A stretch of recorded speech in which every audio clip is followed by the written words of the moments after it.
Happy birthday to me! Happy birthday to me! It's my fucking birthday! Let's go upstairs!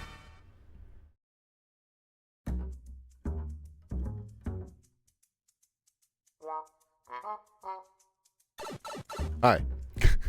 How you guys doing? Let's play some The Coin Game. It's my fucking birthday. That's what we do on July 21st. This is how we pay remembrance to Robin Williams. We do a coin game. Well, this is not the right song. Let's switch to whatever the game music is playing. Hi, Kitty. Thank you for the birthday wishes. I love you. You are awesome. You ready to do some The Coin Game? We're going to load up our last file because that file is just fine. We might play like 5 minutes of The Coin Game and see the new updates and decide it's horseshit and switch over. If that's the case, we do have Dead Malls. Dead Malls is my backup. I've been thinking about Dead Malls for a while, and I think I'd like to see some malls, but that will be later. Let's do this. Let's load up The Coin Game. So the reason I want to play this is supposedly there is a new update that has it's loaded in a lodge. So there's now a like a sort of a moose lodge like across the street from the arcade, and that supposedly has gambling in it, and that supposedly has some excuse me. That supposedly has some stuff we can do there that should be exciting. I don't know where it drops us off at. It's been a while since I've played the game properly. So this is Larry's Arcade. This is where we actually properly start the game. Let's take a car if we have one. We'll take one of our little. We'll take this thing because I think I know where it is. There we go. This reminds me of the Rick and Morty's casino. It kind of does. Kind of has a blips and chips sort of attitude. By the way, Kitty, I think that there are new Rick and Morty episodes. If I'm not mistaken, I think the Moose Lodge is over here.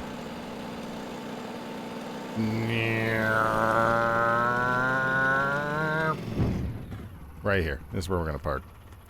So this is the what the hell do they call it? It's over here somewhere. The Loyal Order of Goose, Local 377, Family Fraternity. Grand pre-opening, games all day and night, bingo, slots, lotto. Apparently there's also a bingo. We could do so. Oh no, I didn't know they had that. Now that's adorable.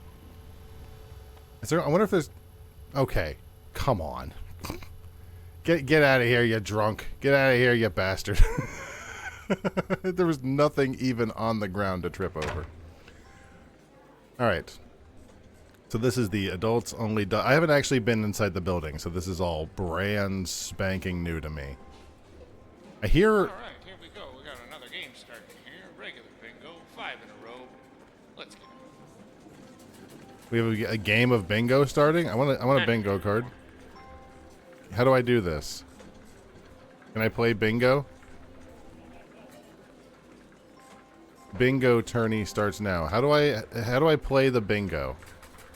Is that actually an option? We'll come back to bingo. I want to check out the slots. There are slot 2.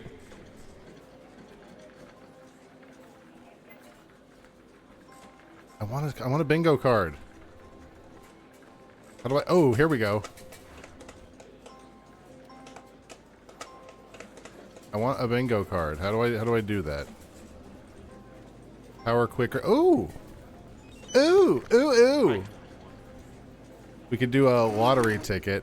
Honestly, I think this has been in the main game too, so I shouldn't be that excited. So this, we can... There we go. Crap. Crap. Crap. Cool. I won $8. Okay, that's... We don't need to worry about that. I want to do some actual gambling. Is this one of the gambling machines?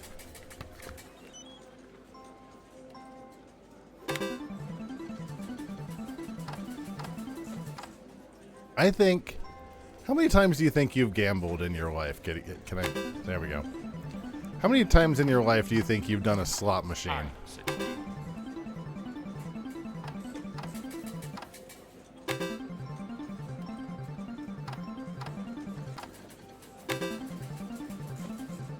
I'm gonna hit it 3 more times.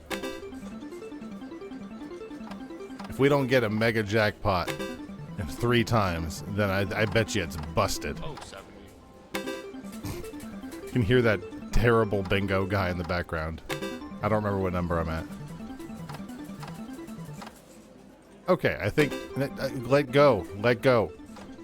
Oh.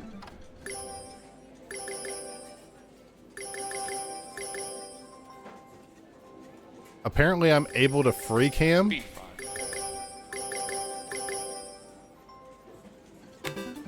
I don't know how to get... help. How do I get out of free cam mode?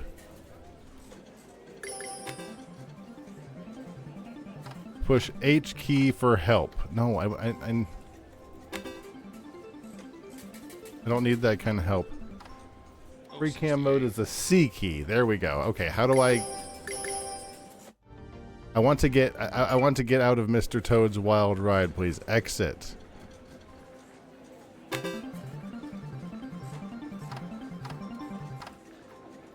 Used to go with your aunts a lot. Did you do a lot of actual... I want to get off.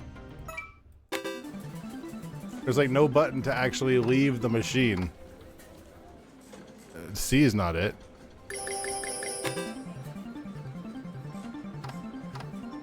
Let me check the buttons. Hold on. H key for help.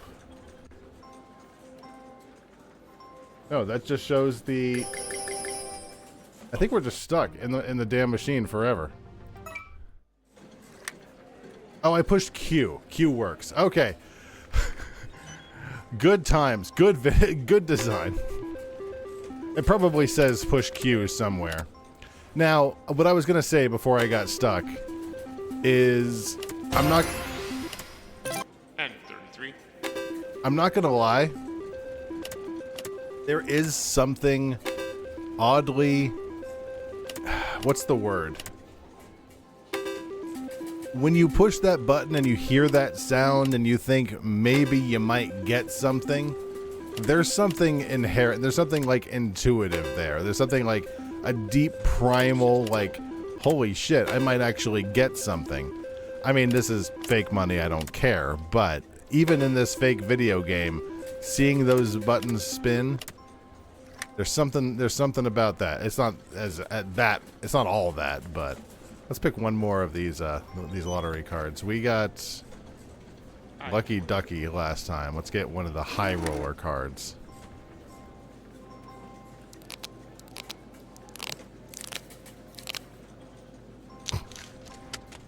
You like slot machines, blackjack, and bingo? Ooh. Hey there. Jesus. What can I do for you? G54. Would you like to give me some popcorn, please? One grease bucket coming your way. You are so loud. You are overwhelmingly loud. Let's grab... Okay. Can you give me a pirate punch? Hey there. What can I do for you? Anything you need, youngster, you tell Uncle Phil thank you. What sound are you making? How are you filling that up? Where's my drink? Thank you. I don't like that I didn't see where you're... That could have came from anywhere. And I don't like that it may have come from your body. Bingo tourney. Enter now. I don't know how to enter the bingo tourney. I'd like to actually play some bingo. Pick up some soda.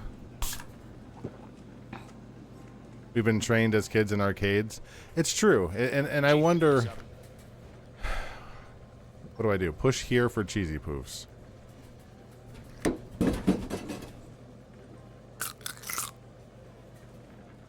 Damn it, those are my cheesy poofs. Grab. Let's put that in the inventory, I guess. I want to play... The problem with playing bingo is it'll probably take forever because he's the world's slowest bingo man. Hello. Hello, I would like to play the bingo.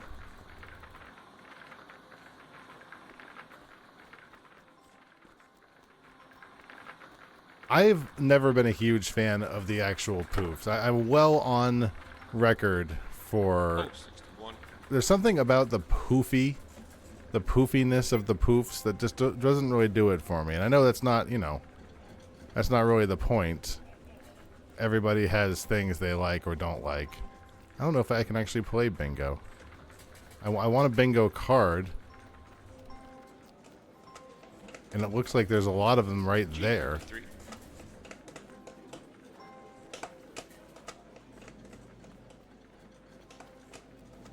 What if we go back here? What's back here? There's a men's room, which is untextured, and a bathroom, which two bathrooms. Is this where we came in?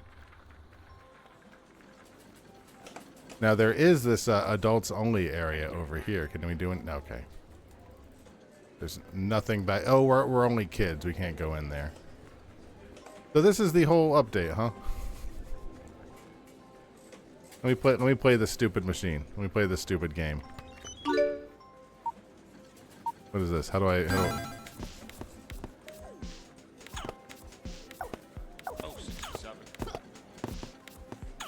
So, how do you feel about dead malls, Kitty? We're not quite there yet. Maybe we'll go down to the carnival.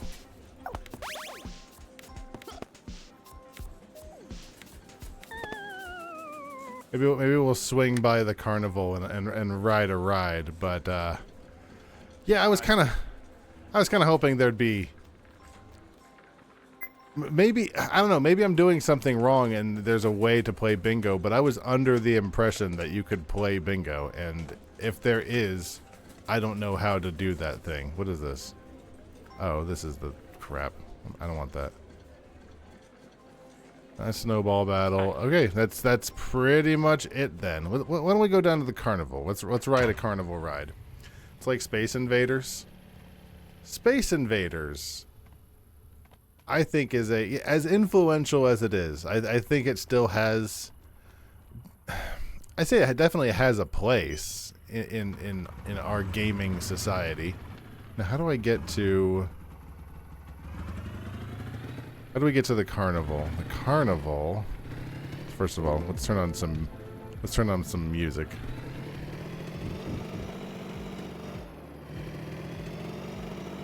I don't remember if the carnival is at the cinema or at the pier.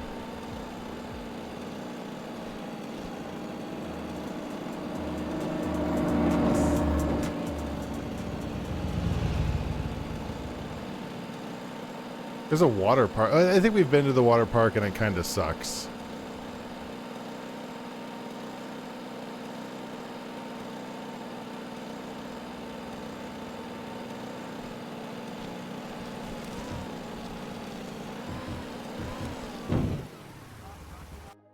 You know what sounds really fun? Watching dead malls. Let's switch over the let's switch over to the other. Let's watch this instead. Temp band still open. Oh, thank you, Phalanoid. I see that his band is still for a few more hours. What is this? What are you showing me? Japanese design has designed a glass beer bottle that you can stick into the sand on the beach. That's going in an ass. That's going in an ass. All right. Let's take a look at balls. Unfortunately, we did not get the juice out of the. We didn't get the juice out of the last out of the game. So we're gonna take a look at some malls, and while we're doing this, maybe we'll have our little dude doing some mining in the background. This mall is supposedly the Diamond Point. Actually, this is an abandoned mall. I don't know if I want an abandoned. I think I want a dying mall, not a dead mall. What about this one?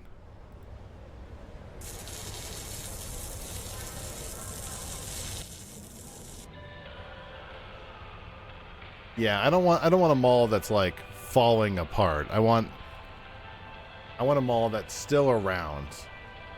What about a Darth Mall? We know what we should do? Hey everyone, this is Dan Bell. Hi, and this Dan. is my video tour of the Concord Mall, located in Wilmington, Delaware, on this 10th anniversary of the Dead Mall series.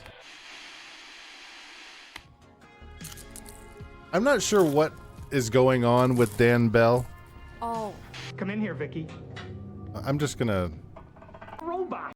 He does these like weird intros that have nothing to do with the mall, and I'm not sure what he's getting at with them, but I don't love him. Not a huge fan.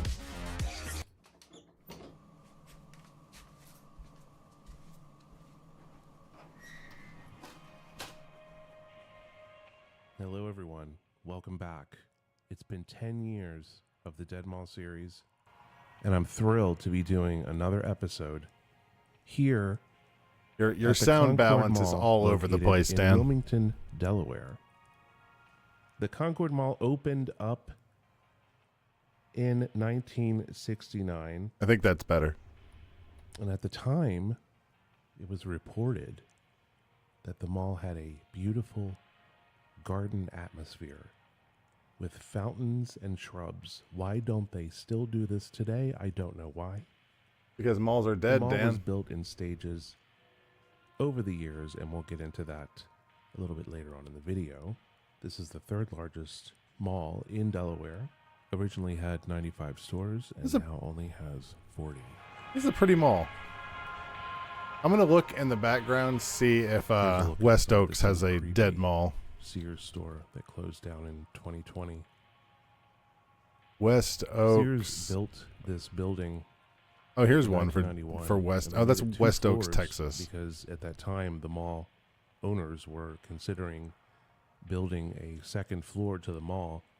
You wonder if Dan Bell still gets really angry when people complain that his videos have fake atmospheric music in them. To which Sears would have opened up their second floor to have a 2-level entrance. That seems dumb But from the all second sides. floor plan was nixed and never happened. Here we have some beautiful palm trees. First of and all- beautiful sunshine. That end of the day, 6:30 p.m. sunshine. I love it so much. First of all, why? I don't think the ambient. I think the ambient music is fine. I don't really care if it's, accurate to what the real mall is. Most real malls have very. Here we are getting a look into quiet. the old Spencer's store. We're gonna look through the gate here and see what we can see. It's very Let's quiet see. inside of the No malls. walls. Spencer's has been in this mall for a very long time. According to what it says online, they were one of the original tenants of the mall. This mall was kind of built in stages. I'm downloading So a. here's a map. It's a 1-level mall. It's not very big. I'm downloading West Oaks. 1,000 square feet, a little bit over 800,000 square feet. There is a Boscov's and a Macy's and a Macy's home store. What is a Bozkov? Now, the mall was trying to expand at several points in their history. However, because Random the sound effect. Watch your ears. mall Who the fuck starts a That's surrounded by conversation like that? I neighborhoods. just sat down. the Jesus. people Just who gonna live in these neighborhoods turn that up a tiny were bit. against the mall expansion because they didn't want light pollution and noise to interfere with their everyday living. The mall did a full renovation in 1994, and it worked. It kept the mall going for a very long period of time, over 20 years. When was the last time you tenants went and to a shoppers. mall? This mall's not very far from I honestly can't remember the last time I went to an actual mall. Pennsylvania, so a lot of people come down from Pennsylvania to shop here because it's in Delaware, and Delaware, as you may or may not know, has tax-free shopping. I think malls had a very important point, a very important part of life. How's this man's name not Mr. Mumbles? Look, It's feel so annoyed. hot. It's cool. It's a cool topic. Actually, I probably it's not hot. Something hot about it. It's cool. I think I'll just call that Cool. guy. I think I'll just call This that is guy creepy. who's Look at talking this in this store. Mr. Guy, Looks like a morgue. because I don't. Beautiful. Probably plants. shouldn't I mention love the name. plants in here. I really like this mall. Just in case. I really enjoyed visiting this mall.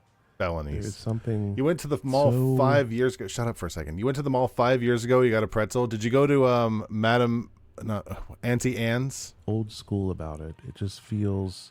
It has that old school feel to it. Auntie Anne's is real Yeah, good. It was quite lovely. I actually really enjoyed myself. You know where we should go? I've got an idea, Kitty. I've got an idea.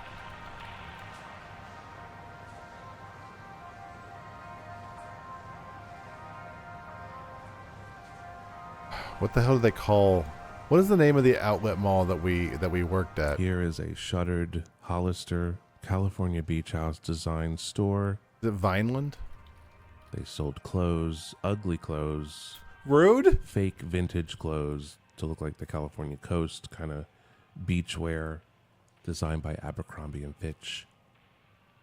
The fat phobic Abercrombie and Fitch, where I never got to shop.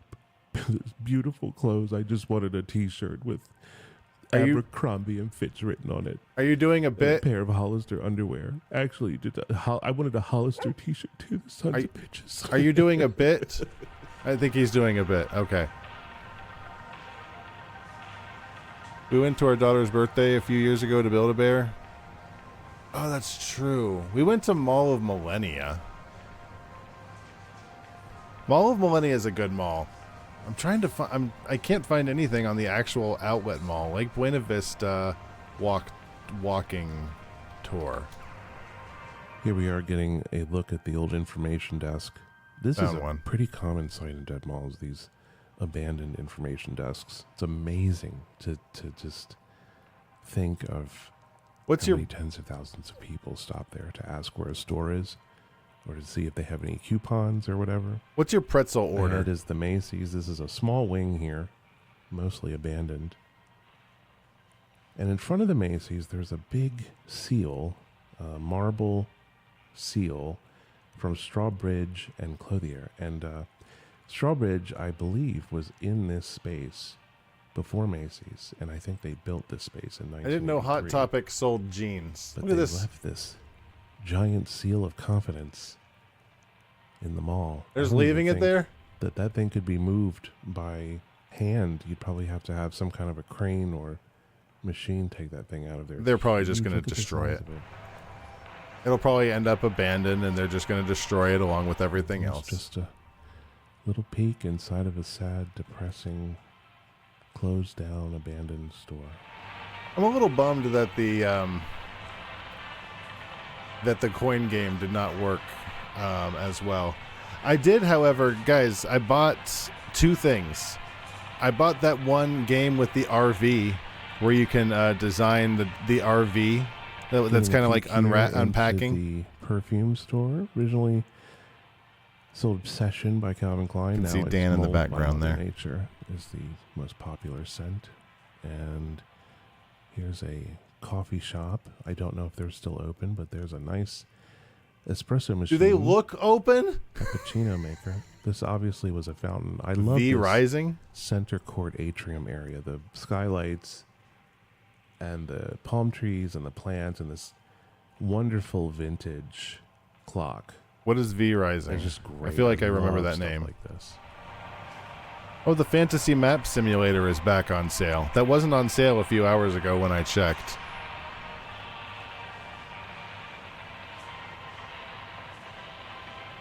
And I already spent $17. I probably shouldn't. What even is this? What kind of game is V Rising? I feel like we've talked about V Rising before.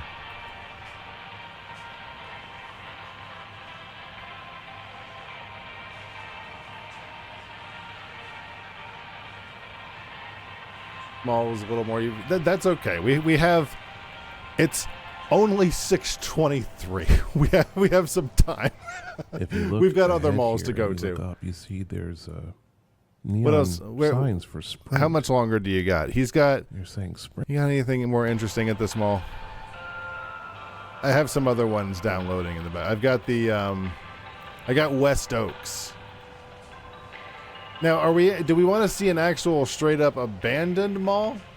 This is inside the gorgeous Macy's home store, which is almost like a miniature version of Macy's in Philadelphia. Do it. Like Do the it. old Wanamaker's store Let without the organ. These are the ones I have. They're Hold on. closing too, which is so sad. So sad. These are the episodes that I have. I have the Retro Concord. I have the 80s Neon Fountain, Sad Abandoned Store, East Point Mall, Happy Halloween from the Dead Harrisville. These are the ones I have.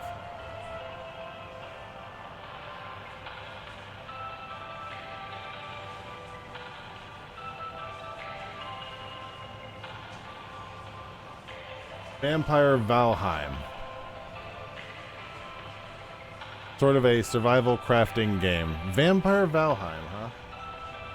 Survival crafting. You're making. I remember talking about the Vampire Castle. I am interested. Maybe next we'll look at the premium Here's a Vineland Mall, T-Mobile store, because that's where Kitty and I met. and then we're gonna have a look in here. I believe I'm We're not sure. gonna but have I a- assume that this was we're probably gonna have a Barnes look in and Noble. here. And zooming back here, Dan Who do we have on Bell the wall there. Who is that? Does anybody know who that is? needs to enunciate What a is little this better. next to it? What is that? I cannot figure out the mystery. It is a mystery that needs to be solved. This is a YouTube Do you know video. who that is? I don't know. You could take Some time random woman. to speak. Poster. Let's go down to the food court. Oh, there's Claire's. Let's get her earrings. Get her ears pierced. Let's go.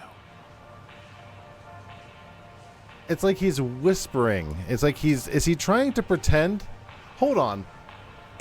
Now that might be a part of the controversy I didn't understand. Is he trying to pretend that he is talking? I never Listen, assumed he unless was you're actually classically talking. Like, trained, in the actual Your classically mall. trained child, don't touch the piano. You will not irritate the diners. Can you imagine coming into this mall on a dreary winter's day and you see these beautiful... He's trying to pretend this isn't post commentary. Well, that part he's failing miserably on both ends. Fountains were working because one of my favorite smells in the world is mall fountain chlorine and pizza. Fresh baked pizza. Perfect together. Look at this beautiful golden Oh light. wait. The golden hour. Every photographer knows what I'm talking about. Look at this pizza and meatballs and that beautiful They look golden like light. shit. Who took those photos? Chef Boyardee? They're absolutely stunning. I love Looks them. terrible. And here we go. Here's Auntie The Anne's worst spaghetti you'll ever have. pizza place. This is Piazza. Down at the other end of the mall, you have Cafe Riviera. They have pizza too. Next time I go, I'll check that out. Yeah, I thought it was obvious this is it's post commentary. so- He's really pretending it's not. creepy. That's wild. I think it's a pretty good presentation. The fact that he's kind of whining about it's a little silly. Well, they definitely didn't sweep up in here on their way out. I wonder what this store was. I believe it was in the food court, but I might be wrong. Listen, let's go into Boss Cobb's and check out the amazing neon. Let's go. Come on. Come on. Really good. I want to hear. To Boss Cobb's and check out the amazing neon. Let's go. Come on. Really good Come on, ending to come that. on. They're neon. Yeah, all right. Sorry, Gen X. Yeah. I went to the mall, but it wasn't an enormous part of my life. Also, am I on the Living with the Land boat ride right now? Only together, using proper water resources and seeds developed in labs across America, can we learn to live with the land. Get on the boat. Do not stand up. We will ban you from the park. Almost entirely Pennsylvania-based Macy's copy. Doesn't Macy's already have a presence in Pennsylvania? They didn't get swallowed by Macy's?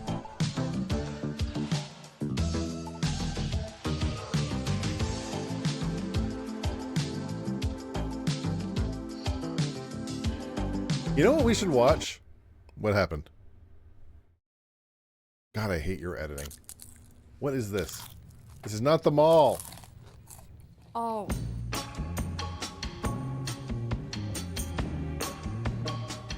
Okay. Okay, that's enough of you. Hold on. How about let's do the Happy Halloween from the Dead Harrisburg Mall in Pennsylvania. 1 second, it's coming up. Pennsylvania is a weird place. I know very little about Pennsylvania.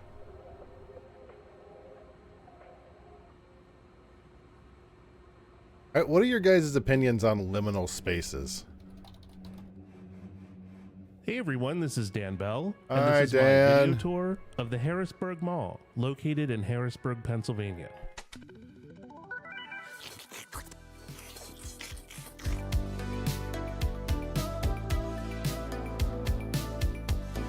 You have no fascination? I'm trying to decide. I'm looking at if any of these on YouTube are any good. Can I see them all, please? There we go.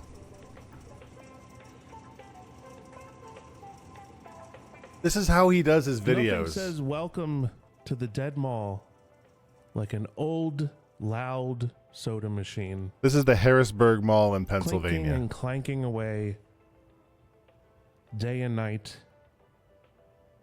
Happy Halloween, everyone. Here we are inside of the soon-to-be shuttered Harrisburg Mall. So what are they planning to do with And these malls? look at Just these demolish palm them? trees. Gosh, are we in Pennsylvania? Or are we in Miami? Shut up. Shut I up. don't know. Grab the sunscreen. They're very clearly plastic. Let's have a ball.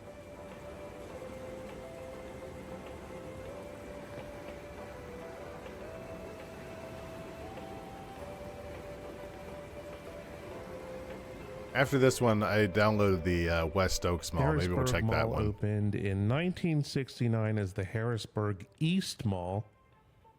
And at some point they dropped the East and just called it the Harrisburg Mall. While they Cool. were digging the foundation for this mall, they found a very large limestone cave. Bloody otters? I don't know what that Apparently means. this region has a lot of caves underground. Is the bot working? The original I'm gonna anchors ask were it. JCPenney, Wanamaker's, and Gimbals. What And speaking does of Gimbals, bloody my gimbal was not working this day for some reason. otters mean? So it looks very old school back when I used to wear the camera broken. glasses and walk Otter real slow mindset? steady as I could. But whatever, I got it. Look at this store here. Are you broken? Shoe store maybe? Why is everything broken? What do you think? What is that? That doesn't look... Oh, that could have been a shoe store, I guess. If you don't like it and you just don't get it, my shit smells like roses. Yeah, Here's I a think nice view. everybody of this, should be willing to take attractive constructive mall. criticism. In 2004, You want to go to the Mall of Millennia? management and owners of this mall decided to sink $77 million The Mall of into Millennia is a different can of beans. the mall. They added a 14-screen theater and decided on a new look. I love the which they fruit. refer I love to the as fruit. the streetscape look. I love the Which you can grapes. see outside when you're entering the mall. In 2008, they halted the project because Oh. of financial difficulties. Oof. So the Oh, this poor streetscape cat. look is only a small portion of the outside of the mall. Dog And here's doesn't know this what to do. quiet food court with chairs that were specially made for the mall. What do you They mean? have an H on them. I bet that costs a few bucks. And in the back there is where the theater was. Here's the Betcha old that poster was boxes. pricey. How's your game going, Gorp? How's Highland or what is it called?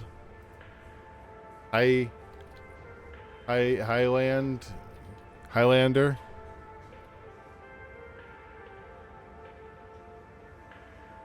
High spell. That's right.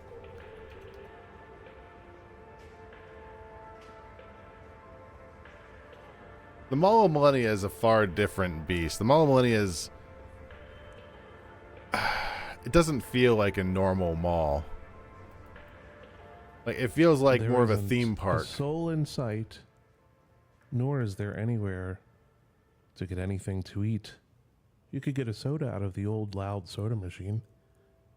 They covered up this spot right here by putting this sunset, which I thought was kind of ironic considering the entire food court is pretty much experiencing its sunset. The last of days.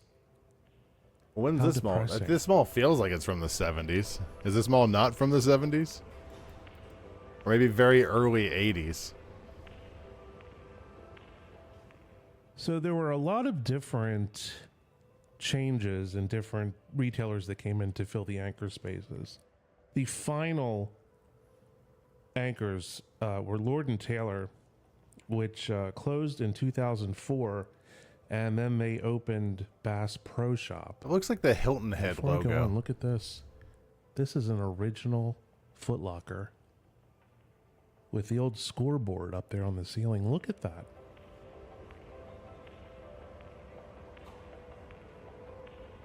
You see dead. So Looking- in 2008, Boscov's, which was in the mall, closed.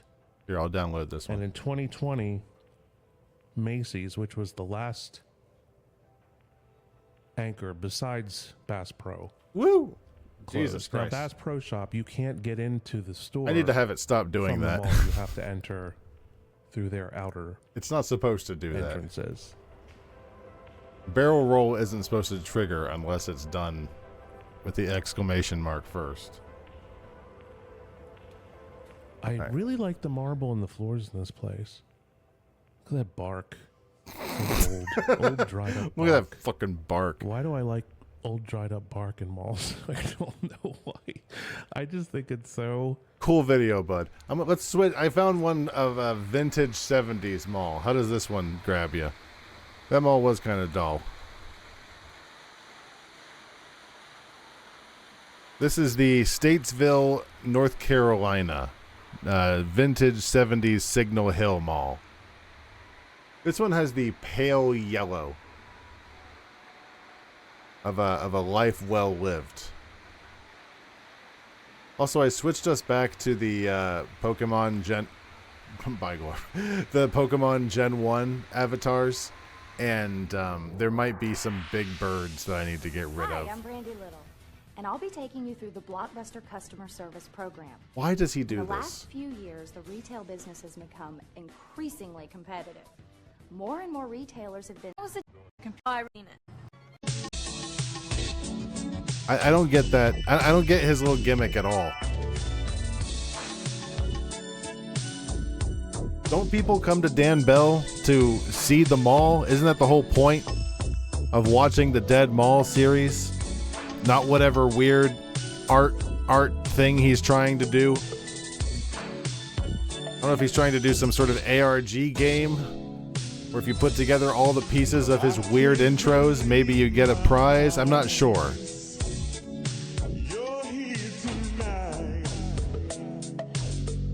The last time I really remember going to the malls was when we got the COVID shot. When Hey when everyone, it this is like Dan first Bell, came and out. this is my video tour of the Signal Hill Mall in Statesville, North Carolina. He's doing weird vaporwave was doing intros. some background I don't research mind the on this mall. I vaporwave was part, reading a but when blog he does, called like- Sky City, and they went I don't mind when he does like vaporwave music over top of like some dead mall footage, but when he does like the whole like on to what was the blockbuster old part? Signal Hill website and found this great quote that used to be on the website, and I'm going to read it to you right now. We might not be the largest mall or the most exciting shopping and entertainment destination in North Carolina. I don't want to see. But Signal Hill Aw, Mall, baby. a beautiful gem located in the rolling foothills of North Carolina, brings you the fashion, dining, and family entertainment options in an eccentric setting. Yeah, abandoned is not so interesting. Oof. It makes me feel sad seeing the abandoned mall. Yeah, I don't mind the vapor. Oh, look at that kid.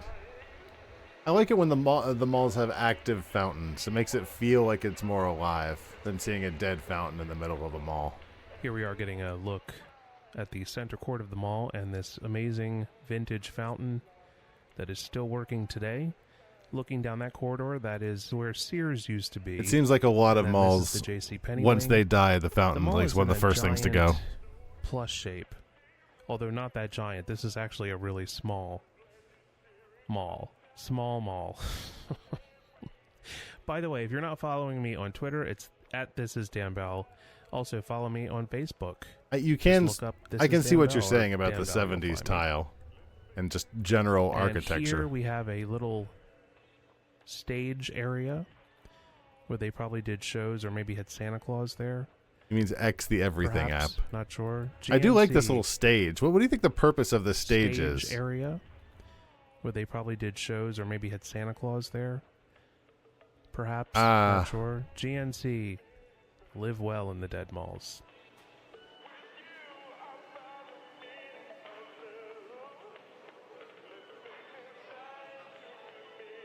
Really? Feels like a weird place to meet. Like the principal's office floor. It looks very old.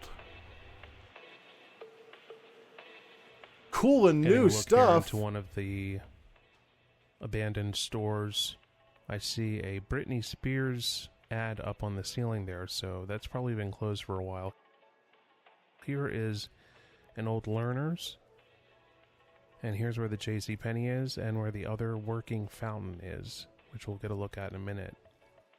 Well, when you I look do right, love that 1980s JCPenney facade. look right over JCPenney to the left of JCPenney's. This here is a perfect spot to meet Santa. and where the other working fountain is, which we'll get a look at in a minute. But this is all bonkers. I do so love that 1980s JCPenney facade that's on the front there. all of this architecture is a little bonkers, and I like it.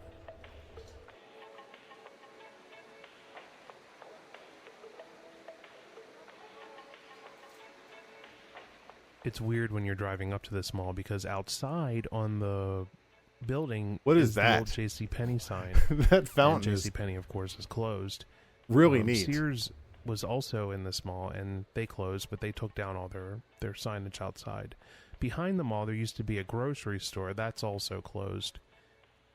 And all we have left out of the three anchors is Belk, which on the day I was here was packed full of people. So that's seems one positive familiar. note out of Signal Hill Mall. I think it seems familiar in the fact that every mall kind of has the same vibe going on. Everything sort of feels the same when you go to a mall, no matter what mall you're at.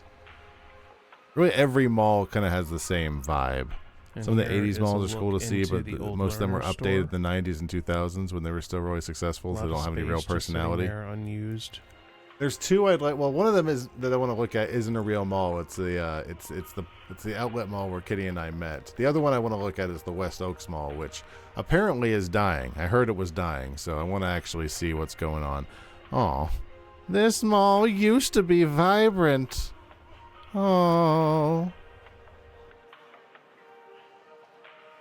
I hate it. Outside of the NBA store. NBA. What are we doing here? Here we are. I don't know where I'm going with this Belk bit. I wing didn't of think you'd Signal look Hill at that Mall. grandma for that And you long. can see that this planter, which is solid concrete, connects to another planter with a seat or a bench, an area where you can sit down. I think that's pretty interesting. You don't really see that in malls anymore. And we're going to look through the gate here and see what we can see. I'm considering getting into the defunct lands, Nice Gorb. What are some darkened good defunct lands? Store space with nothing in it. I'm getting rid of that Road Very, TV very channel. depressing. A lot of the Eureka's, the And that's a Eureka's look castle back at had like the the central kid court interludes, area. and I'm like, nope, we're just here for puppets. And you can see here that they have a Bath and Body Works with no customers in it.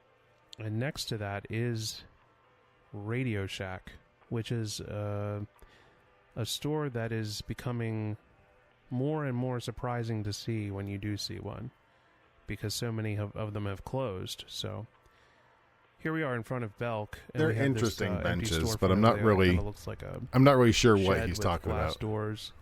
You can see there in the center is an old fountain. Yeah, that they a turned bunch of off, the and we're gonna get a refurb. They closer tried. look at that. I think it was a lot of like the Eisner idea, make everything as big and shiny as possible. People like that shit. In just a second here, As another vanilla empty, and vacant standard store, and business like. People like business. and here's a look at that fountain. Yeah, see, seeing a dead fountain is sad. Yeah, when I say dead malls, I'm talking about dying malls. I'm not interested in the completely dead ones. Once upon a time at Signal Hill Mall, You can there were see people. you can see how much use that thing. There's definitely some wear and tear on that display. You can see how long this place has been in use.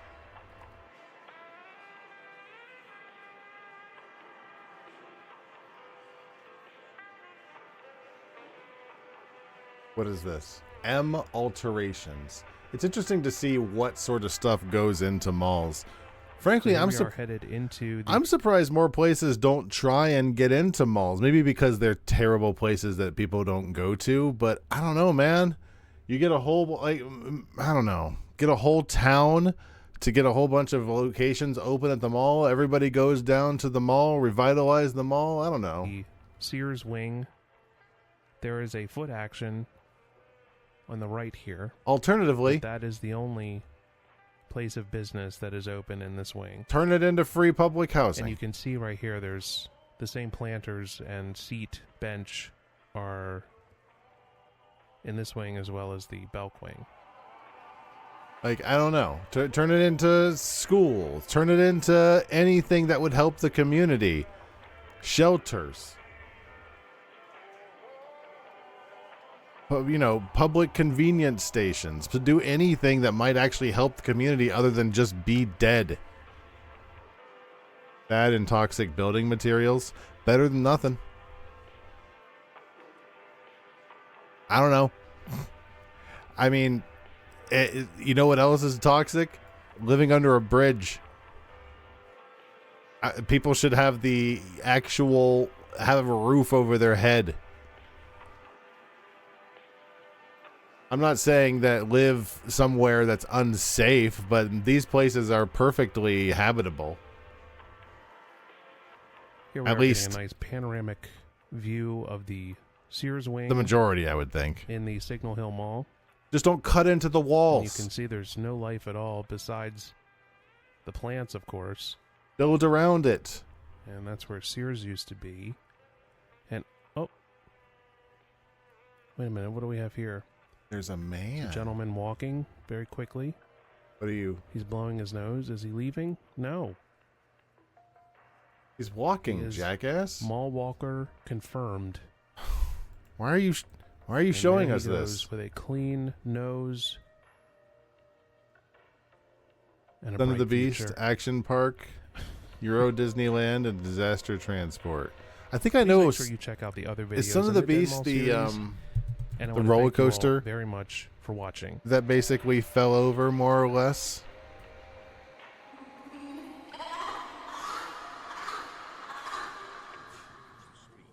Next.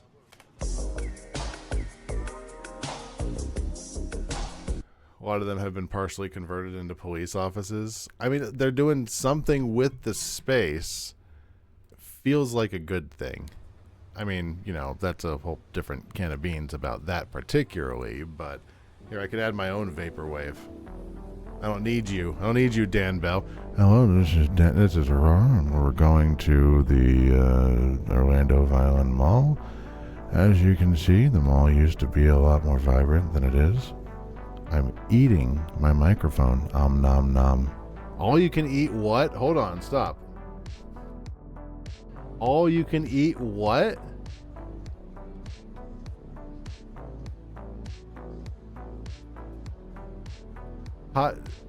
Boil hotspot. Interesting. It says Gucci in it. Yeah, this mall is not dead. We're taking a slight detour from the dead malls because this is the Orlando Premium Outlet Mall. This is where Kitty and I first met. That's the wrong button. All you can eat ass. Does that Gucci have a line? When was this? This video is brand new.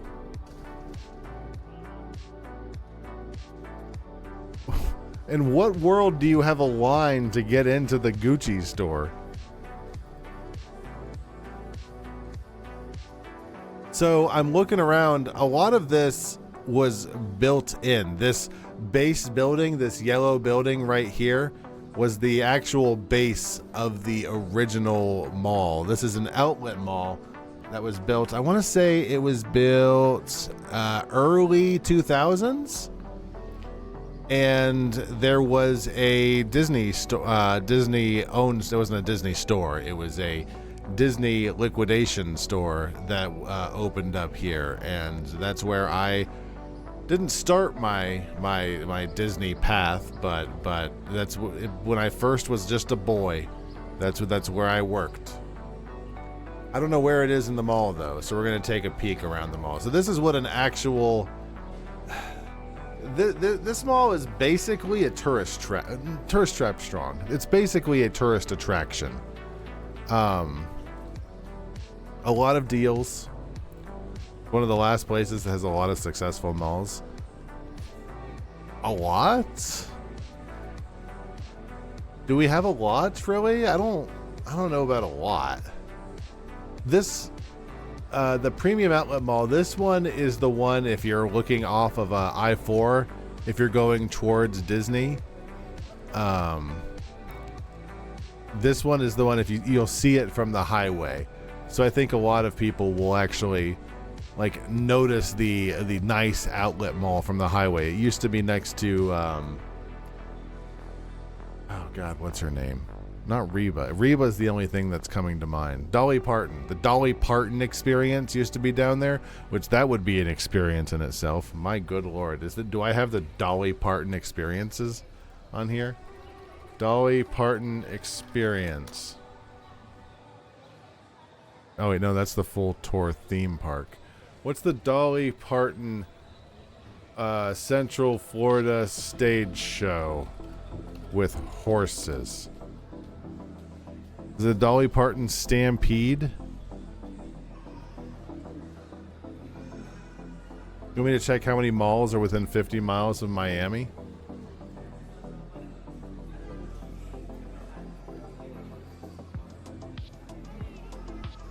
Oh, there it is. There it is. There it is, Kitty. So at some point they did change the name of it back to Character, or they changed it to Character Warehouse. It used to be called Character Premiere, but Disney's Character Premiere. This is a Disney-owned merchandise shop. It's not a Disney store, which is kind of like a side thing. You 97% sure you've been here? Probably, yes. I typed in malls.google.com. That's not what I'm looking for. Maps. The food for that show? Which show?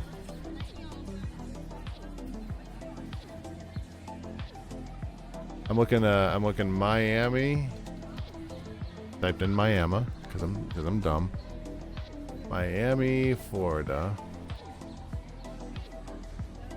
I'm gonna type in malls.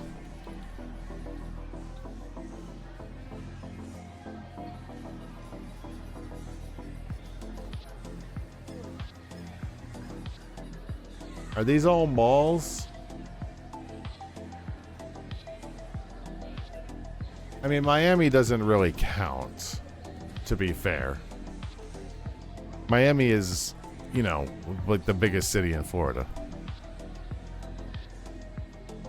Like, you get into Orlando and you get into Miami, you're gonna have some malls. But like the rest of the state, there are not. Although there's the Altamont Mall. Other mall, what other city has malls? Try Orlando.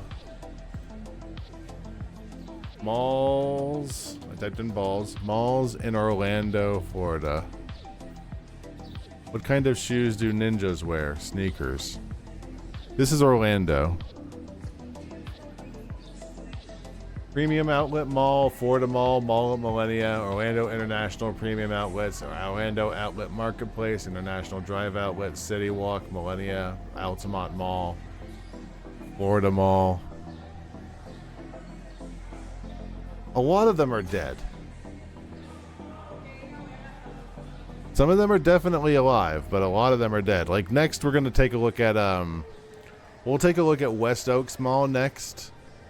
That one is dead as balls too. What was Kitty saying earlier? Disaster transport. Do you want me to download the disaster transport?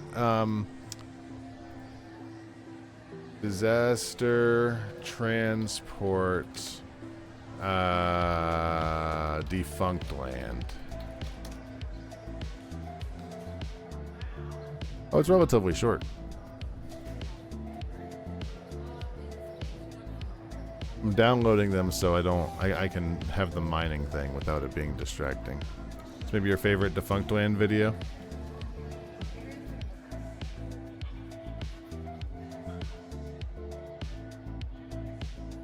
I think malls were good for the time. Unfortunately, you know, times change. Times people became a lot more shitty in general. It became not okay. You were thinking disaster transport right at Cedar Park. I'm pretty sure that's what they're talking about. Oops. Yeah, I'm pretty sure that it is the Cedar Point Defunct Land.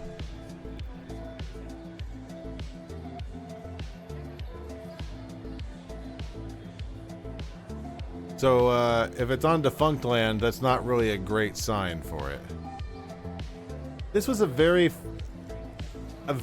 formative time in my life. I was a senior in high school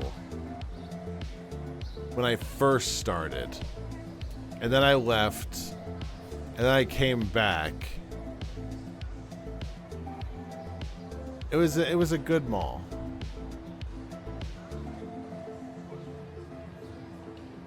Yeah, I like this mall. There's not really a lot to really go over about it because it's, you know, in perfect function. I will say it's busy as hell. It's like always busy. Are we only half done?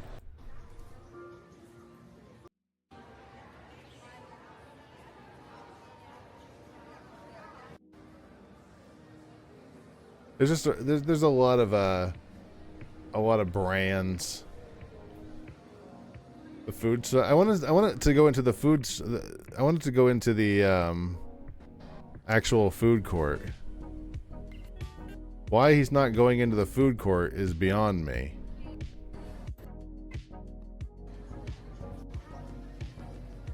There's a Shake Shack in there? Since when? We have a Shake Shack? They built a Shake Shack right next to... Oh, I think it's on the other side of Character Premiere. No, because my God, there was a Shake Shack. I want to see the inside. I want to see the food court mall. Food court, Orlando Premium Outlet Mall. Well, they didn't have... Okay, yeah, look at this place, Gorp. It looked like this in 2001 as well. You want to know what they had? I'm going to count off what the fuck they had. They had a Subway. They had an A&W. They had an who knows what Chinese restaurant. I think they had a Mongolian beef. They had a Sbarro's for a hot minute, but it turned into some generic pizza crap. Yeah, but it's all upscale now. It was upscale then too. Wasn't quite, not all of the brands were there, but a lot of them were. It's always been pretty upscale. Food court in the mall. I want to see Orlando Premium Outlet. Hold on. You stop. You play, because I want to see the food court. Here we go. Let's see what they got going on in the food court of the mall. There's a Raising Cane's. Jesus Christ. The reason I hate Subway so much is not because Subway makes terrible, gross food. That's only part of it. The other part of it is because I ate so much Subway at this Subway, and I'm pretty sure it's not there anymore. What in the hell do they have?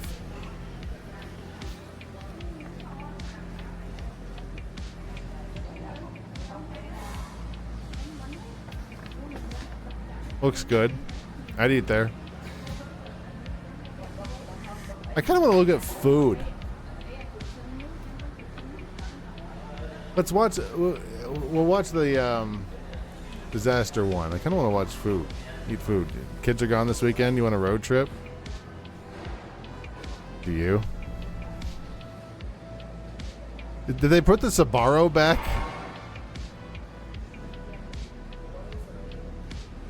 I think if we were going to go anywhere, I don't know if we would really enjoy going here. What in the hell is this? Paris Banh Mi Cafe Bakery.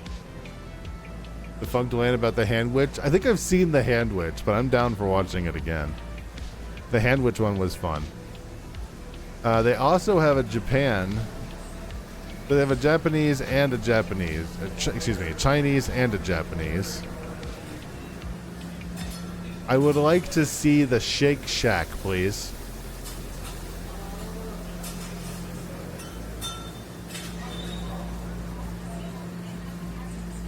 Oh, you can get sushi.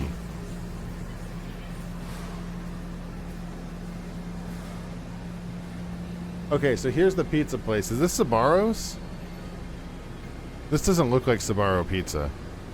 Doesn't Sbarro have that really huge, gross crust that's so delicious? This doesn't look like Sbarro. Unless they change their whole business.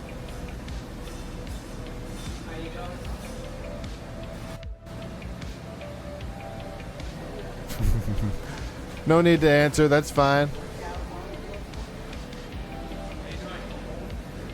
Answer him. God damn it. So is this Shake Shack?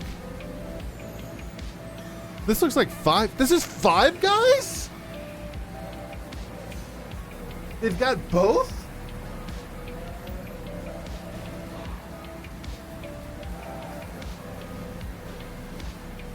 How do they have a Five Guys and a Shake Shack? I need to see the Shake Shack.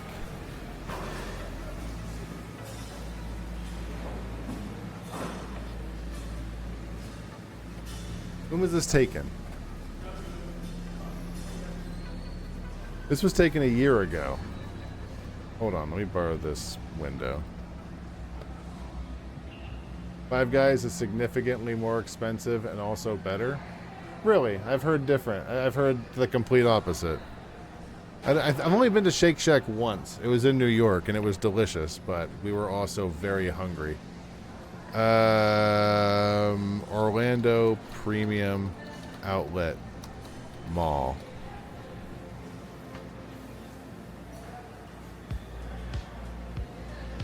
Premium Outlet Mall, Shake Shack.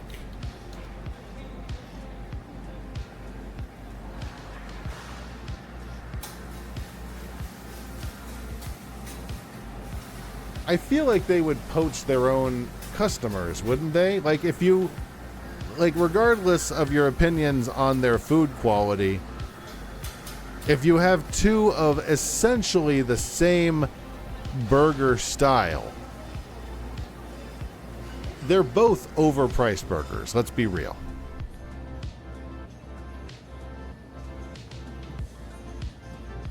Much more fast food feeling. You've heard from Weirdo's Five Guys, like the best hamburgers you can get.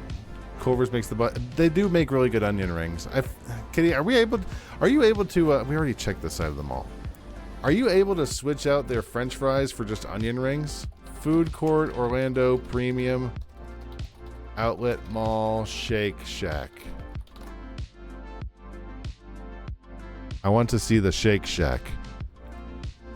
Hey everybody, welcome to Meddling World. I have never had Shake Shack. This is where the A&W was. Why didn't we see that in the video? Onion rings at Culver's instead of fries with a meal deal is an extra $1. That sounds like it's worth it, to be honest. Love crispy onion rings. Culver's was real good. Let's switch to, let's watch the Cedar Point's disaster transport.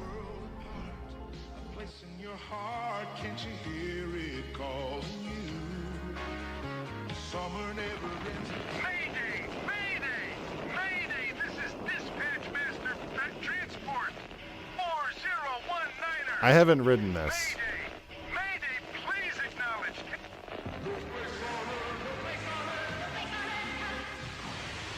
Yeah, $1 is nothing for onion rings. Frankly, I like the cheese curds too. We had the fries today, and I gotta tell you, sometimes fries just need ketchup, and sometimes or almost all times. That might be a hot take. That might be a hot take, but here we are. New this summer at Cedar Point. Can you read me?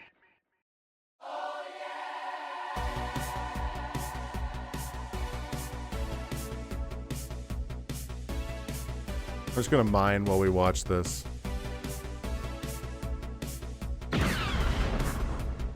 Hello, my name is Kevin Perjurer, and welcome to another edition in Defunctland. For background/context on this series, please visit defunctland.com with the link below.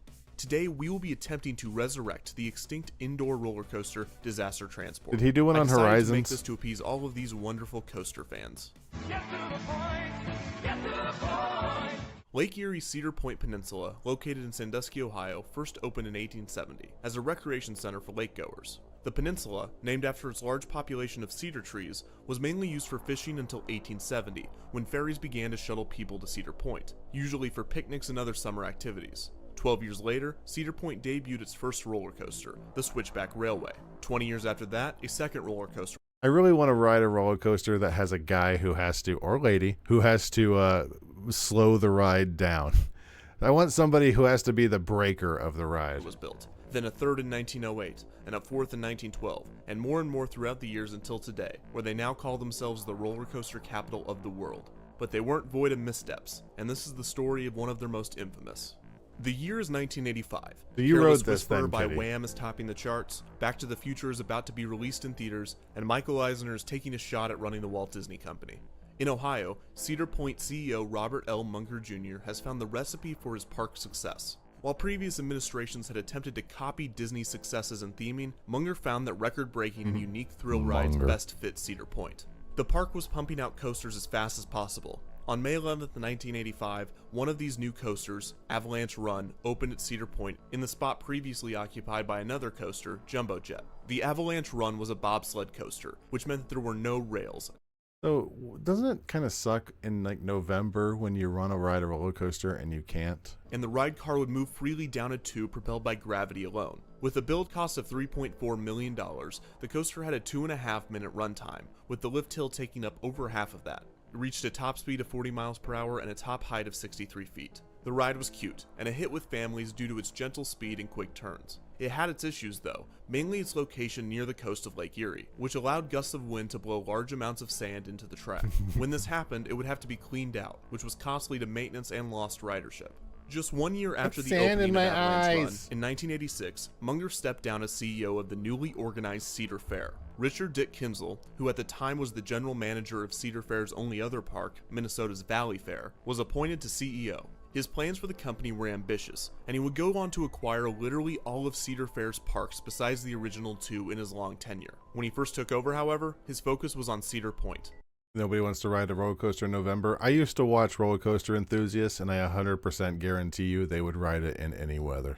Kinzel had been keeping a close eye on Disney during his time at Valley Fair, and the year he took over Cedar Fair was the same year that Star Tours opened at Disneyland. Drawing huge audiences and media attention, Kinzel saw the benefits to theming attractions. If he could combine the intricate theming and story of Star Tours and redress one of his already existing coasters as a Space Mountain type ride, perhaps he could push Cedar Point into a new direction. The Disneyland of the Midwest. Why is he trying? You can't use Star Tours. Couldn't be too big for obvious cost and logistics reasons, and they just happened to have one that both fit these parameters and even needed the ride building to protect it from the loads of sand that kept blowing into its tubes. Cedar Point is now the most visited Hey baby, you want me to blow into your tubes? seasonal amusement park in the United States, and it, like many other seasonal parks, closes during the winter or longer. When Disney or Universal renovates a ride, there's a massive amount of attention on its progress. When Cedar Point or another seasonal park renovates a ride during the off-season, it just opens. It isn't there on closing day, and it is on opening day the next year. So when guests entered Cedar Point in 1990, Avalanche Run was gone, seemingly replaced by a new, enclosed attraction with the mysterious name Disaster Transport. That has to be interesting that you just come back and the whole park is different. I don't understand northern theme parks. It's a different mentality, I guess. Look at that dog. What's going on here? Next time you get bored with life on Earth, Did I put on Dan Bell accidentally? leave. Disaster Transport. The dog's like, At hello? Cedar Point. I want to go. The conversion costs an additional $4 million in building costs, theming, and the addition of 2 animatronics. The new building and special effects were made by ITEC Productions, a small company out of Orlando, Florida. The new ride building was awkwardly shaped, as it was trying to conform to the track of Avalanche Run. It prominently displayed 12E in large letters. Some thought that this stood for the 12th coaster that This is a really dumb looking building. Why didn't they just enclose this? was built at Cedar Point, but Avalanche Run was the 7th, and Disaster Transport was the 9th. The actual origins came from an ITEC employee named Eric. Disaster Transport was the 12th ride that he had designed, hence the 12E. Guests flocked towards the new building, wondering what mysteries were waiting for them inside. Mysteries is exactly what they got, and they didn't get much else. Guests were confused at what exactly the story behind the ride was. This is what could be pieced together. I feel like I would love this ride. I love the idea of this ride. Look at how dumb this building looks. Look at how dumb this all looks. It looks great. Well, these people on the Ferris wheel on the left are probably like, that building looks real damn dumb. It looks like that building got assimilated. Through the queue and ride experience. Guests entered the first room, nicknamed Mission Control. This completely blacklit section featured posters of vacation packages, a diagram of the ride vehicle, videos of space pilots talking about their trip, and an animatronic trying to sell you travel destinations. In future years, guests also had the option of buying a pair of ChromaDepth 3D glasses. These were used commonly in amusement parks and live attractions to enhance practical effects. After exiting Mission Control, guests entered a hallway with murals of cargo boxes and glowing handprints. With the ChromaDepth glasses, these appeared to stick out and move as guests walked by. Next was the biggest room of the queue line, the repair bay. This room featured industrial equipment, I'm gonna download the hand basket witch with lost luggage and replacement parts, a robotic arm working on a rocket sled, a sci-fi generator thing, and a security camera that would reject guests after observing them. At the exit of this area, there was a logo of the transport company featured on the wall, Dispatch Master Transport, but it was subtly broken to indicate the ride's actual name. Finally, the station was called the Launch Bay. New trains come from behind a curtain, eerily with no passengers in them. Guests board the train, then the lift hill. Just as slow I'm not sure their theming is and long as Avalanche Run, but now I think with they have some work flashing to lights do. lining the sides. An audio clip of Mission Control would attempt to dispatch Master Transport, only for them to lose control, and guests would begin their descent. A projector displayed a brilliant star field, and as guests began to pick up speed, they would see a similar rocket to their own explode, with their sled moving to avoid the debris. Next, guests would fly past glowing planets, around a large spaceship, over the surface of Mars, and then it was over. Guests exit the bobsled in the show building and encounter a peculiar sign that reads, "Welcome to Alaska." If you're confused, welcome to the club. This ride has basically two narratives. One is the Star Tours knockoff space transportation vacation story. I guess the fun I can promise you this. If those crew members, cast members, employees, whatever, if the dumb lore say welcome to Alaska, I would 100% say it every single time. It's like, welcome to Alaska. What does that mean? Exits over there. Bye. You go all the way to space just to end up in Alaska. The other is the cargo transportation story, in which something goes wrong, whether it be a malfunction or space pirates. Neither was fully realized and resulted in a weird, random space adventure. Some claim that there were more effects present on opening day than I just described, such as the voices heard being from the in-flight computer named Dave, while others think that Dave was the robot at the beginning.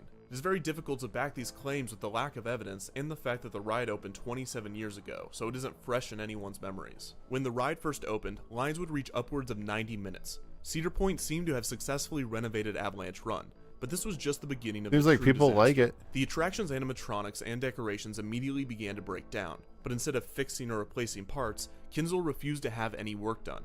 The most that was done was the removal of some of the effects, such as Dave. Eventually, riders would find themselves in complete darkness, where there was once projections and lights. In 1997, a section of the queue line was removed to make room for Cedar Point's Halloween event, Halloweekends. As Kinzel's reign as I really want to look at the Mummy queue because of how damn dark it is. I love the Mummy queue so much. Cedar Fair continued, and he began his long string of acquisitions of parks such as Knott's Berry Farm. Disaster Transport sat as an embarrassment to his original ambition for the parks. Cedar Fair was not Disney, and it would never again try to be. Disaster Transport was an embarrassment to the park, but instead of destroying it, Kinzel decided to milk it dry. This is when Cedar Point began selling the ChromaDepth 3D glasses for $1. Oh, here's as the well glasses. as glow sticks and other toys in the ride's queue. If you remember the defunct line on Son of Beast, you know that in 2006, Kinzel and Cedar Fair acquired Paramount Parks. These parks had extensive theming using Paramount's licensed properties. Instead of You also don't need to theme a roller coaster. Definitely not to this extent. theming the rides, Cedar Fair simply ripped off their labels, turning them into generic thrill rides, proving once again how much Disaster Transport scared Cedar Fair away from anything out of the ordinary. In 2009, another section of the queue was acquired for a Halloweekends haunted house, Happy Jack's Toy Factory, which moved the main entrance to an emergency exit leading directly into the repair bay. The multiple acquisitions and construction of new attractions during the recession put Cedar Fair in huge amounts of debt. Seeing that his tenure was almost over, Kinzel attempted to create a $20 million golden parachute for himself by selling the company and refinancing their debt. This failed, and on January 2nd, 2012, Matt Ouimet took over as CEO of Cedar Fair. Ouimet was the former president of Disneyland, so he had some experience cleaning up after CEO's failures. But where is Disaster Transport? 6 months after Ouimet took over, Cedar Point would close the attraction after 22 years of operation. The final it lasted event was 22 years is a long time, especially in a Cedar Point where things change after every season, I would think. held on July 29th, 2012, raising money for charity. Soon after, both Disaster Transport and its neighbor Space Spiral came down. In its place came a new coaster, Gatekeeper, bringing the outdated and decaying entrance new life, as well as telling all those who entered that they were in the roller coaster kingdom. So why did Disaster Transport close? Besides, duh. Disaster Transport had many unmentioned issues that added to its demise. Firstly, Avalanche Run itself had many mechanical problems with its air brake systems. These failures would cause sudden emergency stops and extensive downtime. Secondly, the ride building itself 26 years wasn't is a long watertight. time. In the event of any rain, water would pool inside the track areas and would need to be shut down. Guests were not happy that an indoor attraction couldn't remain open during a slight downpour. Oh, but the main okay. That's a problem. Well, I need to hear that again. had many mechanical problems with its air brake systems. These failures would cause sudden emergency stops and extensive downtime. Secondly, the ride building itself wasn't watertight. In the event of any rain, water would pool inside the track areas and would need to be shut down. What's the fucking point of putting a roof over it? Guests were not happy that an indoor attraction couldn't remain open during a slight What? downpour. But the Why? main reason for its closure was the newly appointed Ouimet. His plans for bringing Cedar Point back to life included promoting the Lake Erie beachfront, turning the park Why'd you into a even bother summertime putting resort. up a roof? Disaster Transport was an ugly, square, industrial building sitting on the edge of the beautiful beach. It does look so gross. it made sense to destroy the ride. There is a tribute to Disaster Transport in Halloween Weekends, with one of the bobsleds filled with skeletons and the old exit sign. With every attraction, there comes a certain amount of nostalgia. Even the biggest disasters hold a place in the hearts of parkgoers. While the majority of guests might not miss Disaster Transport, there are a few that were devastated by its closure.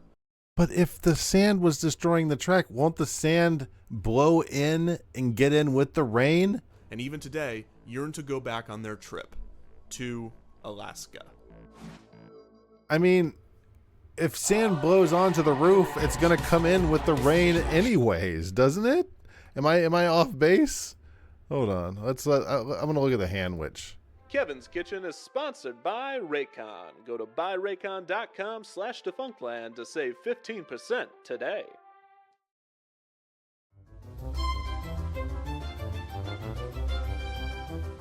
We've seen the Handwich before, but it's been a long time, so I want to see the Handwich again. Delicious food on a warm summer day.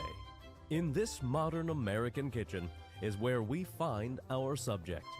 This is Kevin. Did you enjoy it, Giddy? Is a documentarian. Was it fun? Documentarian captures life and constructs stories about important topics such as injustice, crime, and roller coasters. He does not show his face, but he will show his hands.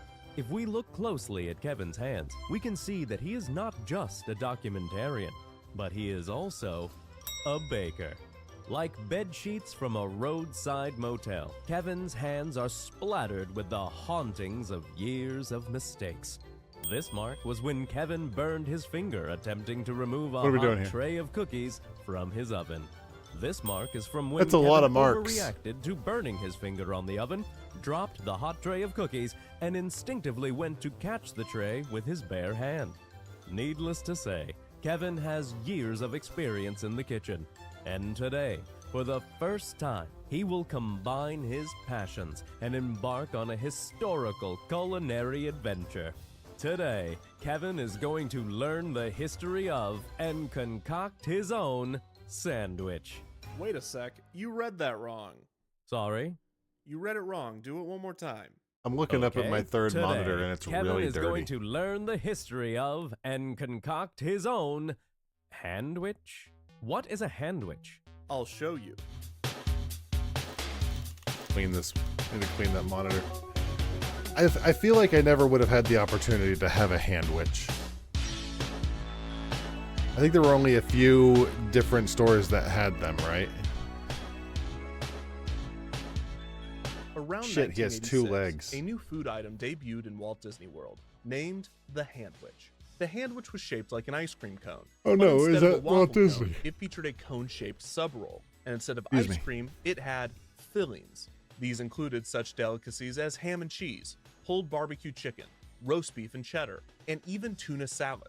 The Handwich was billed as it had fillings. These included That such looks so delicacies fucking as ham and gross. cheese, pulled barbecue chicken, roast beef and cheddar, and even tuna Look at salad. that big glop. You imagine this kid wanted ice cream, and here's your giant glop of tuna. The Handwich was billed as the sandwich of the future.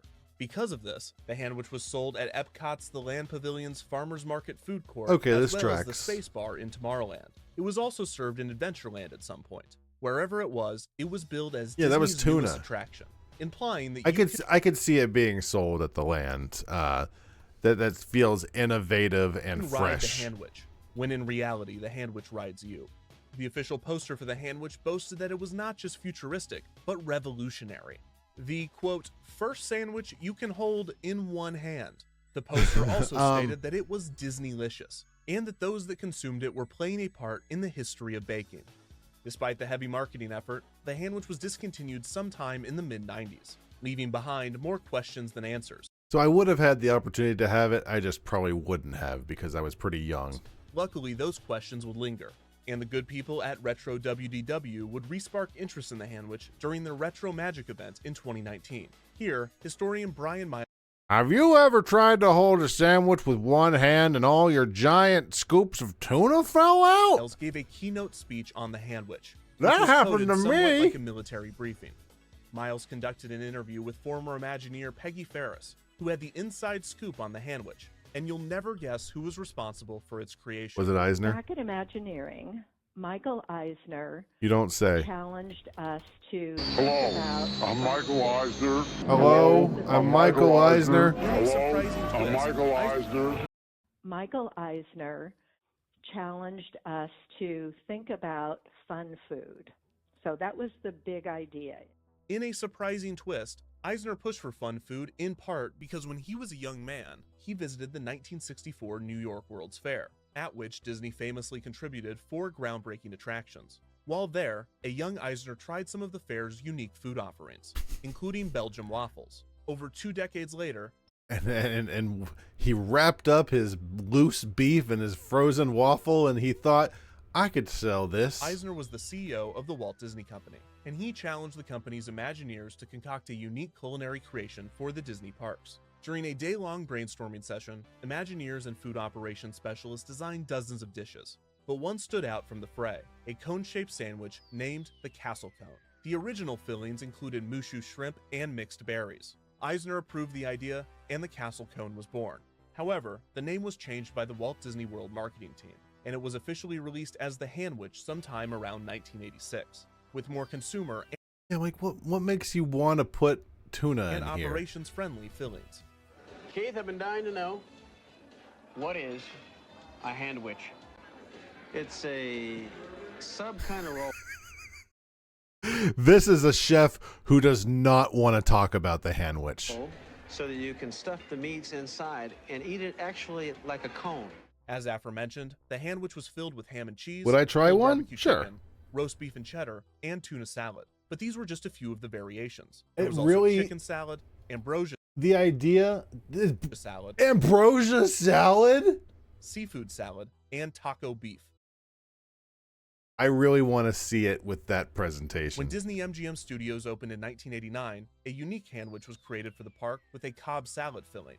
Unfortunately, the Handwich was not the success that Eisner had hoped for. In 1990, the Orlando Sentinel reported that, quote, the last we checked, the Handwich had not exactly gripped the imagination of a hungry America, let alone Orlando, let alone anyone but Michael Back Eisner. then, it wouldn't Retro have been. WDW's Back then, it probably wouldn't have been terribly expensive. Retro Magic event was held at the Ballroom of the Americas at the Contemporary Resort, and immediately after Brian's presentation, attendees were treated to a lunch of the future of the past with a Handwich buffet. Okay.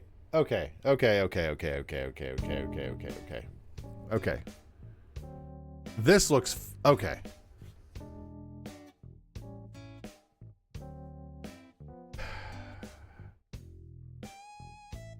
Yeah, I'd try one. But is it good? Like, is it a good food product? I don't know about that. I don't know about that. It probably is fine. This would not be the only reappearance of the Handwich after its discontinuation in the mid-90s. In 2012, Cars Land opened at Disney California Adventure theme park, and the Cozy Cone Motel quick service spot served Handwich-style bread cones, although they were not officially Handwiches. Flavors included chicken verde and chili cone queso, and for breakfast, bacon scramble. In 2013, Disney's Hollywood The bacon Studios scramble is Min probably and Bill's good. Dockside Diner quick service stand served their own sandwich cones, but these were quickly discontinued. I mean, frankly, it's not much more stupid than a bread bowl. In 2014, another sandwich cone could be found, again at Disney's Hollywood Studios. It's essentially the This same time, thing. Fillings included a macaroni and cheese with bacon topping cone, I'd eat the actual shit out of this. If the cone was filled with mac and cheese topped with bacon, well, sign me up. and a Fiesta chili cheese cone. In 2017, That would not during so much. Epcot's 35th anniversary celebration, a retro Handwich was created, this time with a new mac and cheese with cheeseburger filling. While distinct from the original Handwich, Not this was feeling the that most one. intentional of the Handwich revivals, explicitly referencing the dish's predecessor. All of this is to say, the Handwich is replicable, which means... Kevin, wait! You're not really going to recreate one of the Handwiches, are you? No, announcer man. I'm going to recreate 3 of the Handwiches. 3 Handwiches? That is a journey I'm looking from at which the you defunct cannot land return site. unsuccessful. Come up just one handwich short, and you will be lost to time, just like the handwich itself. Are you We should watch sure the about bizarre this? Darkland. The bizarre. Shut up for a second. We should watch the bizarre Garfield Dark Ride after this. Mouth-watering meals, delectable dishes, tasty treats. No matter how scrumptious, they, like I missed the whole everyone. joke. 3 handwiches? That is a journey from which you cannot return unsuccessful. Come up just one handwich short, and you will be lost to time, just like the handwich itself. Are you sure about this? It'll be fine. Now let's make some handwiches. Glad I went back. Mouth-watering meals, delectable dishes, tasty treats. No matter I want some how Ecto Cooler. scrumptious, they, like everything, will be lost to time. But unlike most of us, some will be remembered. And unlike all of us, some will be resurrected. This is Defunct Pan, with the dishes of the past return to the plate. And now, your host, Okay. Evan I see 2 giant creatures down there. I need to get rid of Moltres and Gyarados. Perjurer will show us how to create an old-fashioned handwich. It's true. The sandwich of the future of the past is of the present once again. Because today, we will be creating an old-fashioned barbecue chicken handwich. Let's start with our delicious slow-cooked barbecue chicken. First, we make our sauce with a tablespoon of apple cider vinegar. They're just too followed big. by a tablespoon of Worcestershire sauce, a 1/4 cup of brown sugar, and a tablespoon of olive oil. I have peeled and grated an onion, and we are going to put both the onion and the juice into our bowl. I mean, are we gonna watch him make sandwiches? I don't. Finally, let's add 2 cups of barbecue sauce. The only barbecue sauce you I will kind ever of- need, and the best barbecue sauce in the world, is Joe's Kansas City barbecue sauce. I'm going to add the whole bottle to our bowl, and now we mix. I mean, we Next, were place learning 3 for a pounds of while. Chicken breast into our slow cooker. After we wash our hands, we season. This quick spice mix that I created contains salt, pepper, paprika, cayenne pepper, and garlic powder. We can now pour our sauce over our seasoned chicken, and once again we mix. I don't remember Let's place the lid on our the slow rest of cooker this and being cook on low cooking. heat It's for not 7 hours or high heat for 4 hours. really 2 what I'm hours aiming before our for. chicken is done cooking. Let's we look can at the begin Euro making our Disneyland. sandwich cones. Start by warming up a cup of milk in the microwave until Actually, I have a better but idea. not hot. We can then add a teaspoon of sugar, then 7 ounces of active dry yeast, and yet again we mix. We're going to allow our yeast to activate to the side for Your around birthday 5 do to it. 10 Yeah, minutes. yeah. In the meantime, we will I'm create our pivoting, flour and mixture. you'll see why this in a bowl, second. We have 4 cups of all-purpose flour, and we are going to add in 3 tablespoons of castor sugar and 2 teaspoons of salt. It's downloading. And then we mix. We're going to make a well in the center of our mixture. Inside, I we will remember place 2 watching eggs this. I and don't our remember activated yeast going mixture. through a cooking section. We can now take a hand mixer, and we mix with a dough hook. Hold on. Download. After these are combined, we take a 4th cup of soft or slightly melted Funk butter. blend. and- Here we go. On September 28th, 1995, the video game developer Sega announced plans for So when Kitty and I were dating, we spent a lot of time at Disney Quest. a new ambitious project. Their goal was to create location-based themed entertainment centers, a hybrid of amusement parks and arcades, and place them throughout the United States. The concept was simple Butt enough. refuses Instead of butt, putting let 'em arcades butt. into malls, they wanted to put malls into arcades. In Good order butt. to do this, they would create state-of-the-art games and attractions, and insert them into complexes complete with small shops and food courts. Sega had tested the idea in Japan in the mid-80s, and reactions had been positive. Did you ever go to Disney Quest, Gorp? The industry seemed promising in the United States as well, with chains such as Dave & Buster's finding success with a similar concept. Sega had the resources to physically build the indoor amusement centers, but it couldn't hurt to partner with a company that could drive the project creatively. They would find a partner in a familiar entertainment company that starts with a D. Lewd. It depends on when you went. Right, DreamWorks. Sega and DreamWorks announced their partnership to create a chain of indoor amusement centers named GameWorks, with filmmaker Steven Spielberg providing significant creative input. GameWorks would grow over the next 2 decades, opening over 30 locations both in the United States and around the world. Was that Will The chain Smith? sounds a lot like another venture attempted by Aha, an even all larger right. creative force, The Walt Disney Company and its subsidiary, Disney Regional Entertainment, would develop an indoor entertainment center for families named Disney Quest that would debut in 1998. However, Disney Regional Entertainment was not even created until over a year after the GameWorks announcement. Disney Quest was really good when it opened. So did Disney copy the idea? It's certainly not the first time they've mimicked concepts under the helm of CEO Michael Eisner. The question is, why? Out of all of the entertainment concepts sprouting up in the 90s, why GameWorks?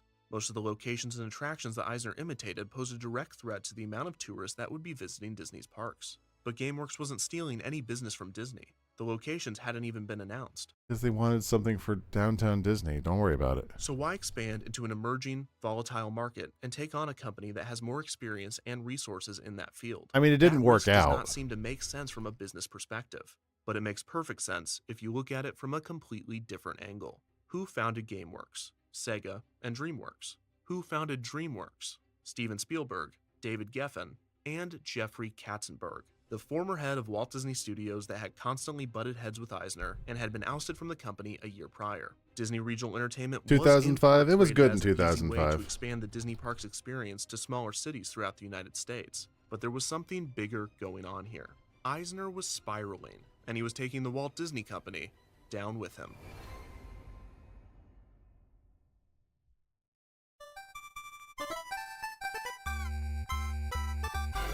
Things not going so hot for old Eisner.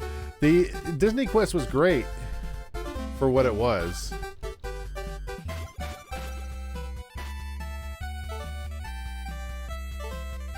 And eventually it became a point where we were able to go a lot more often than we normally would for reasons I won't go into. And it was a lot of fun. It's a good date place. It's a good place to go on a date. Take a trek through a prehistoric jungle. Tour a house that has not yet been built. It's called virtual reality, and as Jay Schaefer found out, all it takes is a special helmet and a glove, and you're off. You're gone, John. Your history. Look at that virtual reality. Generated world Christ, that looks bad. where you see and move and feel. Will real life ever be the same? Though it had been implemented into specialized use for fields such as medicine and engineering since They the didn't think it looked 1970s, realistic virtual back reality then. technology They wasn't couldn't seen as have. ready for consumers until the 1990s. One of the first commercial uses of the technology would be the insertion of virtual reality pods into arcades, malls, and movie theaters. These had horrible graphics, constrained movement, high costs, and generalized filth. The system in one game could easily cost around $50,000 to purchase, and generally cost the consumer around $5 to play, which would be closer to $100,000 to purchase and $10 to play when adjusted for inflation. Jesus With the high Christ. costs involved, VR cafes began to open across the country, allowing patrons to try out the latest in VR technology. While excitement around VR remained, the boom of VR arcade games tapered off by the mid-90s. By then, the idea of VR had caught the attention of video game console producers, such as Sega and Nintendo, both of which attempted to create VR headsets for home use, both meeting less than ideal results. See, I'm still glad that I got to try out a Virtual Boy, but that even the Virtual Boy was The terrible. late 90s, the future of the medium was bleak, but GameWorks, and therefore Disney, saw potential, and virtual reality games and simulators would be the main attractions of both of the planned complexes. On June 20th, 1995, Disney announced that the Walt Disney World Resort Shopping District, the Disney Village Marketplace, would receive a major renovation. In September of 1997, it would be renamed to Downtown Disney. In its 20-year existence, the marketplace had already undergone a few major expansions. The most notable of these was the addition of Pleasure Island, an elaborate-themed nightclub district that debuted in 1989. This divided the complex in two, with the other section being named the Marketplace. These two sections Yeah, the red and black is a little rough. saw their theming slightly adjusted in order to fit the Downtown Disney renovation, and a new area, named Downtown Disney West Side, opened as well. This new section would include a Cirque du Soleil show, a Planet Hollywood, and a ginormous indoor theme park. Disney Quest opened its doors on June 19, 1998. There was little build-up to its Someday I should do like a deep dive on Pleasure Island, because honestly, I did not. Maybe I should do one on was nearly the finished one a on year Pleasure prior Island. to its opening, with Disney refusing to confirm or release any information, not even announcing its official name until a few months before. The public and the press were confused on what exactly would be inside of the large building when it opened, and Disney Regional Entertainment seemed the most confused of all. The subsidiary's president, Art Levitt, acknowledged that the team was having a difficult I like how he has a part 1 and a part 2 of Pleasure Island, and they're both like 9 minutes long. time describing Disney Quest. It was more than an arcade, but it wasn't really a theme park either. When questioned in the months leading up to its opening, Levitt and other executives referred to the complex as the ultimate interactive adventure, which means almost nothing if you think about it. Disney provided a few press releases and promotional material, but overall, It's an indoor the debut of theme Disney park. Regional Entertainment's flagship concept was surprisingly quiet. Still, in the summer of 1998, a large Indoor crowd amusement gathered to center. enter Disney Quest for the first time, not sure what to expect from the new experience. Yeah, same. I didn't really get into Pleasure Island until right before the very end. Hello, I'm Michael We're at the Eisner. virtual reality studio where Disney Imagineers are creating a whole new world of storytelling. Tiny TV screens inside this headset actually allow you to step into the world of Aladdin on a magic carpet ride. So sit on the Sibian, and now you can feel like you're Only Aladdin. exists inside a computer. Reality, because unlike Oh, they did that film at Cheesecake television, Factory. You see not just what's on the screen, but what's above, around, and behind you. And you control when you return to the real world. My version has Jasmine with her titties out. Oh, well. Was that too far? Probably. Welcome to the wonderful world of Disney. The building was a huge 5-story, 100,000 square foot blue box. On the front and back of the building, there was a large set of Mickey ears with Disney Quest in large print. The building had no windows, adding to the mystery And surrounding no its contents. doors. Concept art for the complex gave the building a slightly different, more three-dimensional style, also incorporating a It was a pretty nausea-inducing, yeah, the Aladdin. proposed monorail track to the downtown Disney complex. Exterior ticket booths were located to the left of the entrance. Guests would enter I on the liked ground it, but floor, I get a it. simple yet elegant lobby. There were bronze busts of famous Disney characters placed throughout the room. The centerpiece was an artificial sky, with supercalifragilisticexpialidocious surrounding the trim of the faux window. This was the setup to the illusion that the elevators were actually flying you to a new land. The It was a elevators had subtle and Robin fun Williams, touch. and it was At nice. the end of the lobby were the turnstiles to get on the elevator. Once through, guests boarded the highly themed lifts, named the Cyberlators. These featured an en-route show, starring the genie from Aladdin. This 45-second video explains to guests that they are being transported not just to the next level, but to a new location entirely. After this, the elevator doors opened, and guests entered Disney Quest. Like the classic castle parks around The Jungle Ride, you know what annoyed me about the Jungle Ride is that the Jungle Ride, I don't think I ever won the Jungle Ride or ever saw anybody else win the Jungle Ride. Maybe that's what we should watch someday, is to see if anybody actually ever completed the stupid Jungle Ride, because I don't think anyone ever did, quite frankly. the world, Disney Quest was designed with a central hub, known as Ventureport. Upon entering the main area, guests could see a structure that appeared to be a futuristic telescope. Connected to Ventureport were 4 bridges, known as gateway branches, leading out to each themed Rest in zone. peace, Robin. These were Replay Zone, Score Zone, Create Zone, and Explore Zone. The Ah, Replay Zone, zone. located on floors 3, 4, and 5, featured Midway on the Moon, a classic arcade where guests could play games like Pac-Man, Air Hockey, Skee-Ball, and Tron. An attraction called Buzz Lightyear's Astro Blasters also resided in this area. This was much different than the Buzz Lightyear dark rides that can be found at Disney Astro parks throughout Blaster the was world. so Disney good. Quest This ride was so version was an good. attraction that combined bumper cars with dodgeball. Each vehicle contained 2 guests. One would drive the car, and the other would fire dodgeballs at the other vehicles. The next zone. No. Disney You're Quest not version done was an yet. attraction that combined bumper This cars with ride was dodgeball. so Each vehicle- good. So what would happen is, I don't know if you've ridden this ride, say Glorp. This ride is so good. You put the little ball in the cannon and you hit the button and the ball slams out of the cannon and slams into somebody else's window and it crashes it, like Kitty said, bam. And it hit the window really hard, and if you hit it at the right spot, it would send your car like into a spin, and it was really cool. I like that ride a contained 2 lot. guests. One would drive the car, and the other would fire It doesn't. dodgeballs What you at the can't other hear vehicles. is the sound next of zone it being was Score like. Zone. Also Imagine throwing a plastic ball, a plastic play ball on the playground. Imagine throwing it against a window and the sound it would make. located on floors 3, 4, and That's 5. the sound. The main game in this area was the Mighty Ducks Pinball Slam. Guests would stand on platforms This game and lean in sucked. different directions, controlling a virtual pinball I didn't like this on a game. large screen. Another game in the Score Zone was one of Disney Quest's premier VR attractions, Ride the Comics. Guests would don large visors and hold motion-detecting sabers. Ride the Comics was okay, but there was always a huge line. I think I only did it once or twice. Swinging them violently as they fought villains in a digital It superhero world. it's about as fun as it looks. Made to look like spaceships. The last attraction in the Score Zone was Invasion, an extraterrestrial alien encounter. Now this one was An great. extension to the Magic Kingdom attraction that had opened 3 years prior. Invasion continued the world building the extraterrestrial alien encounter. Yeah, this one began. was amazing. In The one on the game's top story, 4. A space outpost filled with American colonists is being invaded by alien monsters. In a moment of desperation, the President of the United States enlists the help of L.C. Clench, the chairman of Excess Tech, played once again by Jeffrey Jones. In a pre-show video, Clench describes his new military technology, the XS-5000, that requires a pilot and multiple gunmen to operate.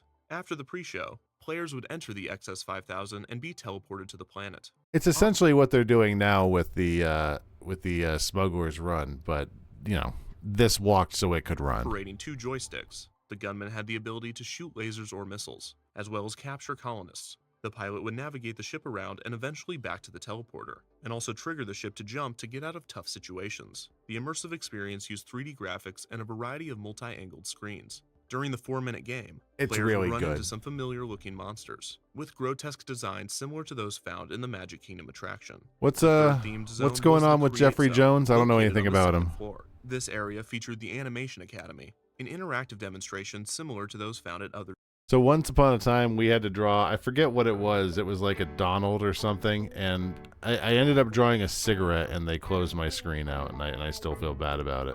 Disney parks. In that, participants were given a tutorial on how to draw Disney's animated characters. One difference was that Disney Quest version utilized digital touchscreens, while the other That one used Mickey paper. needed some Due work. to this difference, the Disney Quest attraction was only able to accommodate 18 guests at a time. Other attractions in the Create Zone included Radio Disney Songmaker, which allowed guests to create their own original song by mixing different styles, sounds, effects, Oh lyrics. shit! The song maker. Remember that, Kitty?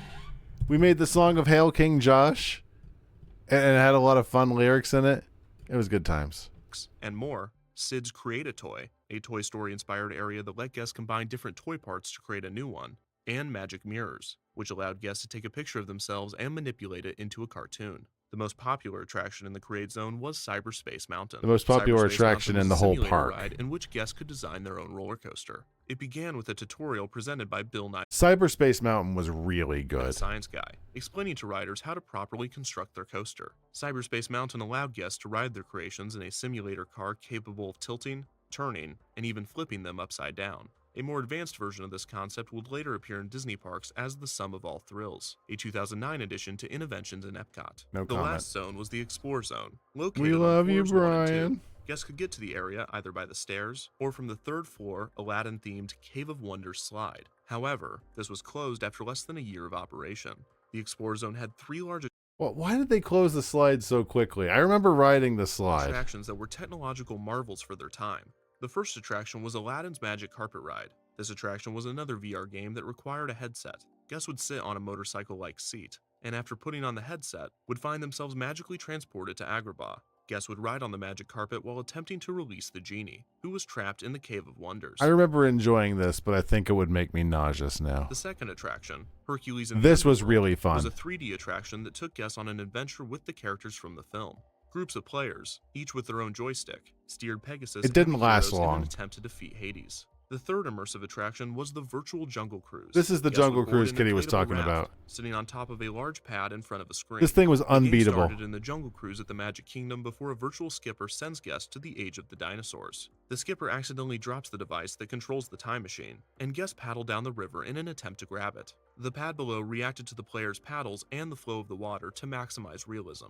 A less immersive attraction in Explore Zone was Treasure of the Incas, which had guests drive This toy one was trucks sick through a too. maze in There order was to so win much fun prizes. stuff The at drivers Disney operated Quest. the vehicles on a screen, and a teammate that could see the top of the maze would yell directions at them. Disney Quest also had a few restaurants that guests could eat at. These counter-service eateries were Food Quest, the Wonderland Cafe, and the Cheesecake Factory Express, a smaller-scale Cheesecake Factory concept exclusive to Disney Quest. Once guests had explored the entire complex, they would walk down a spiral staircase. I don't know if they'll go into it, but one of the big deals they had here was there was little stands where you could access like your internet and send emails. That was a big deal back in 1999. So you could like access the Alice in Wonderland cafe. You could send an email from Disney World. And exit through the first floor gift shop. Despite the lack of marketing, Disney Quest at Downtown Disney was a success, sucking tourists and shoppers through its shiny new gates. However, Disney Regional Entertainment was not surprised or impressed by the crowds it initially drew. After all, it was located within the Walt Disney World Resort, catering to a dedicated, if not captive, market. In fact, it seems that Levitt and Disney Regional Entertainment didn't view Disney Quest Orlando as the chain's official debut. It was a mere test for the planned regional complexes. Yeah, how'd that and turn the next out? Disney Quest to open would be given the fanfare one would expect from Disney. I think what was it, Chicago, I think? Hi everybody, I'm Janet Davies. And I'm Oh, come on. Did they put a tarp over the whole damn building? Welcome to one of the That most looks real incredible dumb. places in Chicago this year. It's called Disney Quest, and it's located on the corner of Ohio and Rush in Chicago, just 1 block west of Michigan Avenue. JR, right behind us is a 5-story building that is an indoor interactive theme Here you go, park. Gorp. You can It is look around full this of area. high-tech virtual reality games and gadgetry. I tell you, it is 90,000 square feet of pure fun. Good family Yeah, fun. you think Now, ours I didn't guarantee last there is that no long? place in the I think United this one States like lasted this, except in Orlando, where the original like Disney Quest is. Before 7 Disney months. Quest Orlando opened, Disney Quest Chicago was announced. This would be the first of hopefully many Disney Quests throughout the world, with Disney projecting around 30 locations. Disney Quest Chicago opened a year after Orlando's, debuting on June 16, 1999. The complex, located on the corner of Rush and Ohio, was given a large opening celebration with an entire television. I gotta see the Orlando's, buzz again. Debuting on June 16th. What is happening with this buzz? Is he on a string? Located on the corner of Rush and Ohio, was given Yeah. a large opening celebration with an entire television special documenting the ceremonies. The building was similar to Disney Quest Orlando in that it was 5 floors, but it was slightly smaller at 90,000 square feet as opposed to Orlando's. I don't know 100,000. anything about the Having Chicago Disney Quest version. in Chicago was an ambitious step for Disney, but it was also a decision that made perfect sense. Chicago was the 3rd most populated American city, and it was also the birthplace of Walt Disney. It was far enough away from both Orlando and Anaheim to deliver Disney to an entirely new market. And I wonder if they had Kmart the was set same to open stuff. a location just outside of the city in the summer of 1999 as well, but that was probably just a coincidence. The main goal of Disney Quest Chicago was to become the Magic Kingdom of the Midwest. Due to the lack of space for the Chicago location, some of the features and games were forced to have fewer stations, but the main layout and attractions remained the same. Was it While many exactly the locals were same? excited to have Oh, the that's Disney neat. theme park come to their backyard, experts and journalists were more skeptical. Apart from the criticism of the complex's cheesy architecture not fitting in with the surrounding area, they weren't sure whether Disney would see a return on the investment. Interest in both GameWorks and Disney Quest was dwindling fast. The ever-changing landscape of technology was diverting consumer focus to the internet and home consoles. And while the public was eager to experience. Unfortunately, good pause. Unfortunately, it was destined to fail after a certain point. Both indoor amusement center concepts, the chances of locals becoming regulars was falling by the minute. This meant that Disney Quest Chicago would have to rely more on tourists, which did not bode well for a large-scale regional expansion. I do apologize for this being somewhat of a slapdash stream. I was really hoping that the update that we did for the coin game would take more than 10 minutes. While critics lacked confidence in Disney Quest, Disney had far too much. The head of attendance calculating at the Walt Disney Company estimated that around 3 million guests would visit Disney Quest. I thought it'd per be year. at least an However, hour. This would have been nearly impossible, as proved by this quote from a 1999 article from the Chicago Tribune. The average length of stay is in the 2.5 to 3 hour range. So to cram in 3 million visitors a year while maintaining some crowd control, Disney Quest would have to stay open about 17 hours a day, every day, and remain at full capacity the entire time. Apparently, no one had learned anything from the opening of Club Disney, which learned nothing from the opening of Euro Disneyland. In late 1998, Disney had announced that a third Disney Quest would be built in I don't think the other This Disney location would Quest have been ever got located built. on the popular Market Street as part of an ambitious redevelopment of the area. The city was thrilled to be chosen by Disney, and by the time of Disney Quest Chicago's debut, the space was being cleared in preparation for construction and was set to open in the summer of 2000. However, production delays pushed the project back to the summer of 2002. In late 2000, both Disney Quest Orlando and Disney Quest Chicago Comes down to received a brand new 19%. I'm thinking as I'm sitting here, I'm thinking we'll probably finish up this one, and then I think I might go and join you and get some chocolate.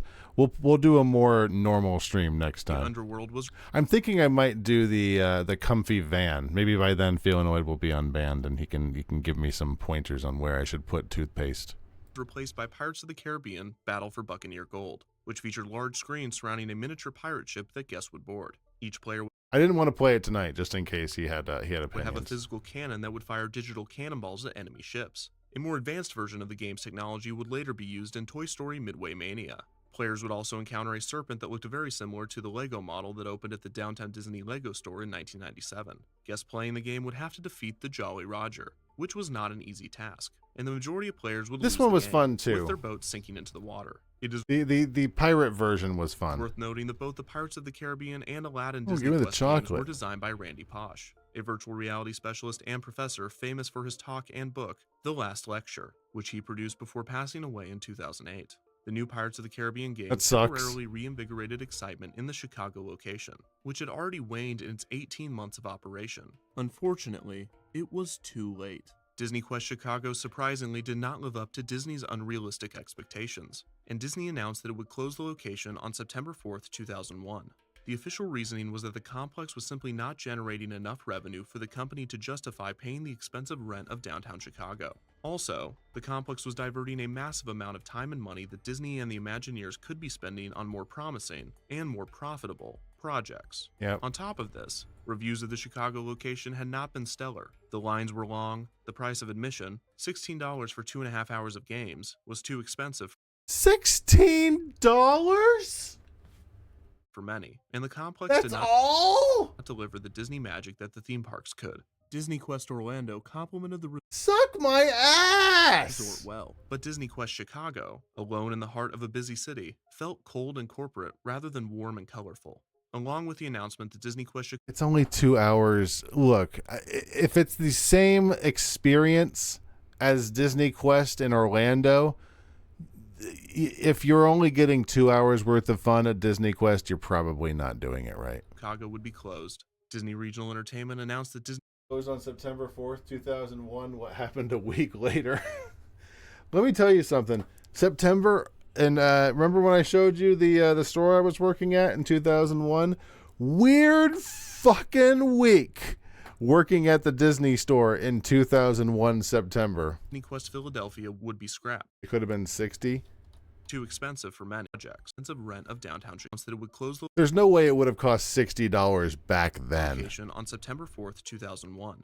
The official reasoning was that the complex was simply not generating enough revenue for the company to justify paying the expensive rent of downtown Chicago. Also, the complex was diverting a massive amount of time and money that Disney and the Imagineers could be spending Did he on say more 60? promising and more profitable projects.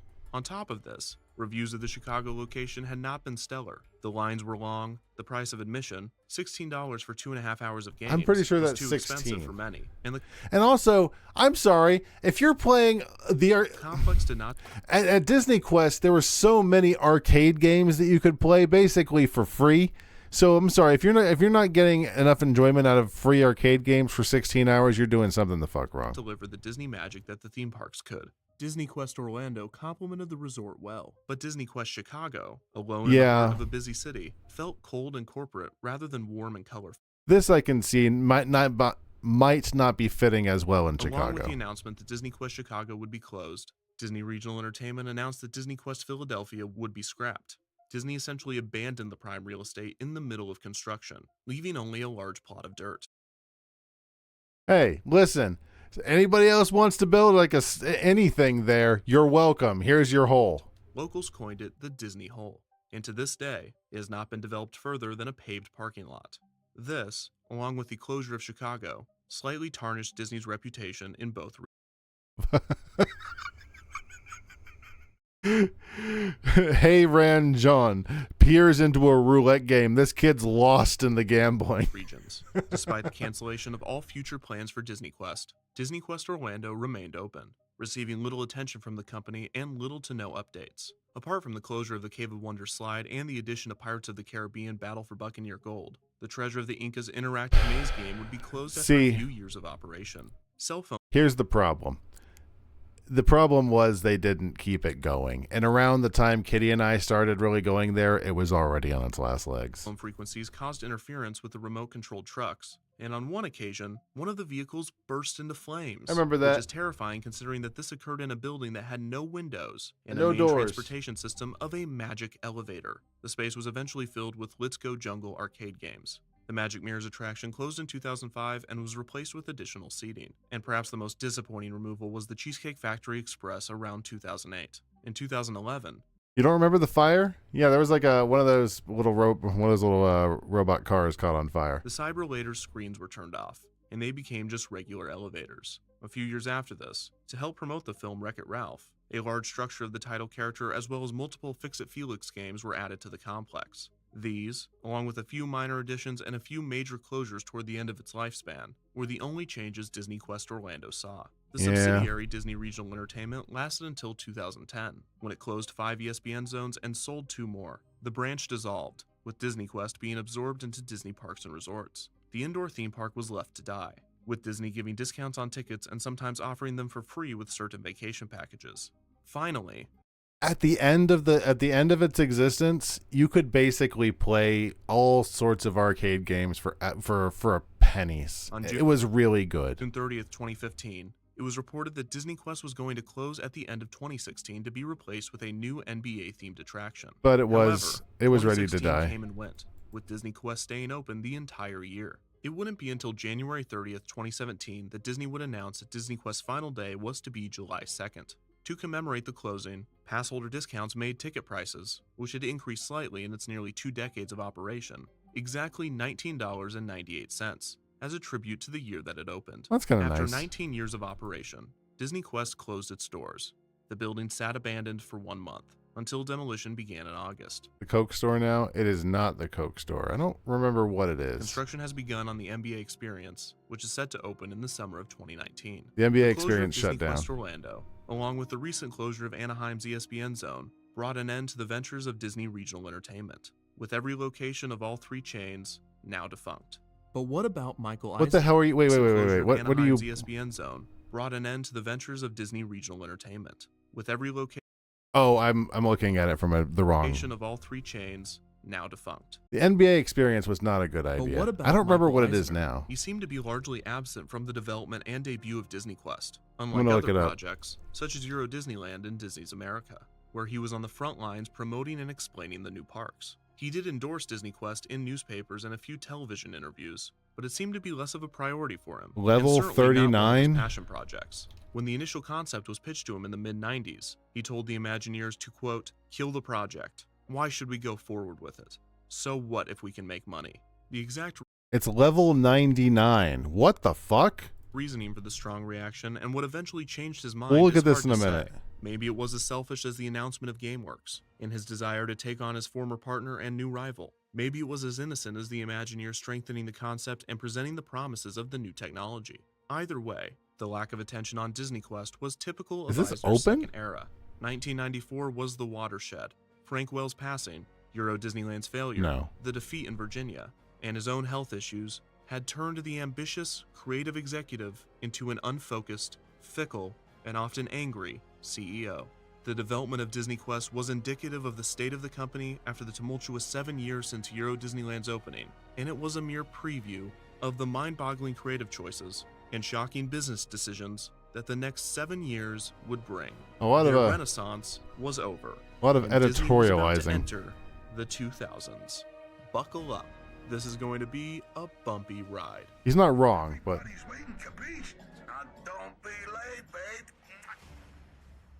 well, not necessarily wrong, but a lot of editorializing there. So looking over here, apparently it's something called Level 99 is coming to Disney Springs. Unleash your potential at Level 99, offering 60 themed challenge rooms, duels, and art hunts. What is an art hunt? That will test your mental and physical prowess. Gather your group for a day of fun and at a place designed to test your skills. Work together to conquer the challenge rooms, earn rewards, and climb the coveted leaderboard. From solving mysteries in an ancient tomb to walking a pirate's plank to beating a giant pinball game. That sounds familiar. There's something to discover behind every door. Your team will only have 1 to 4 minutes to beat every challenge. So wait, do you go like from room to room to room to... That sounds exhausting. Is an escape room combined with that stupid game show where people fall into water? You mean Wipeout? That's a great show. If I could find a stupid place, a stupid thing of Wipeout that would actually work, like all of the videos of Wipeout I can find are like 120p, and they're not worth anything. Level 99, Disney Springs.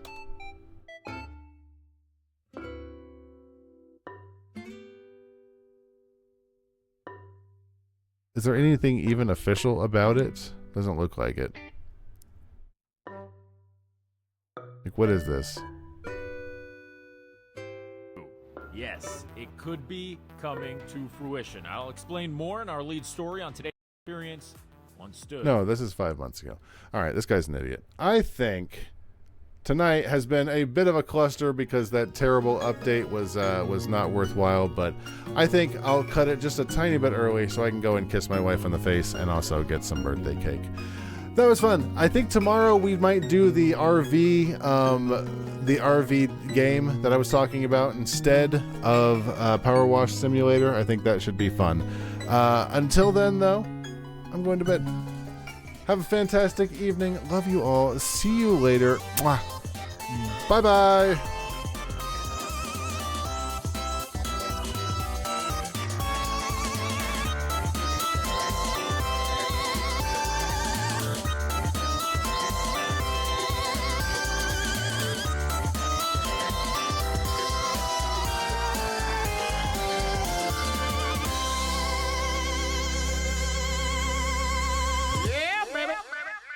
Thanks for your time. Have a good day.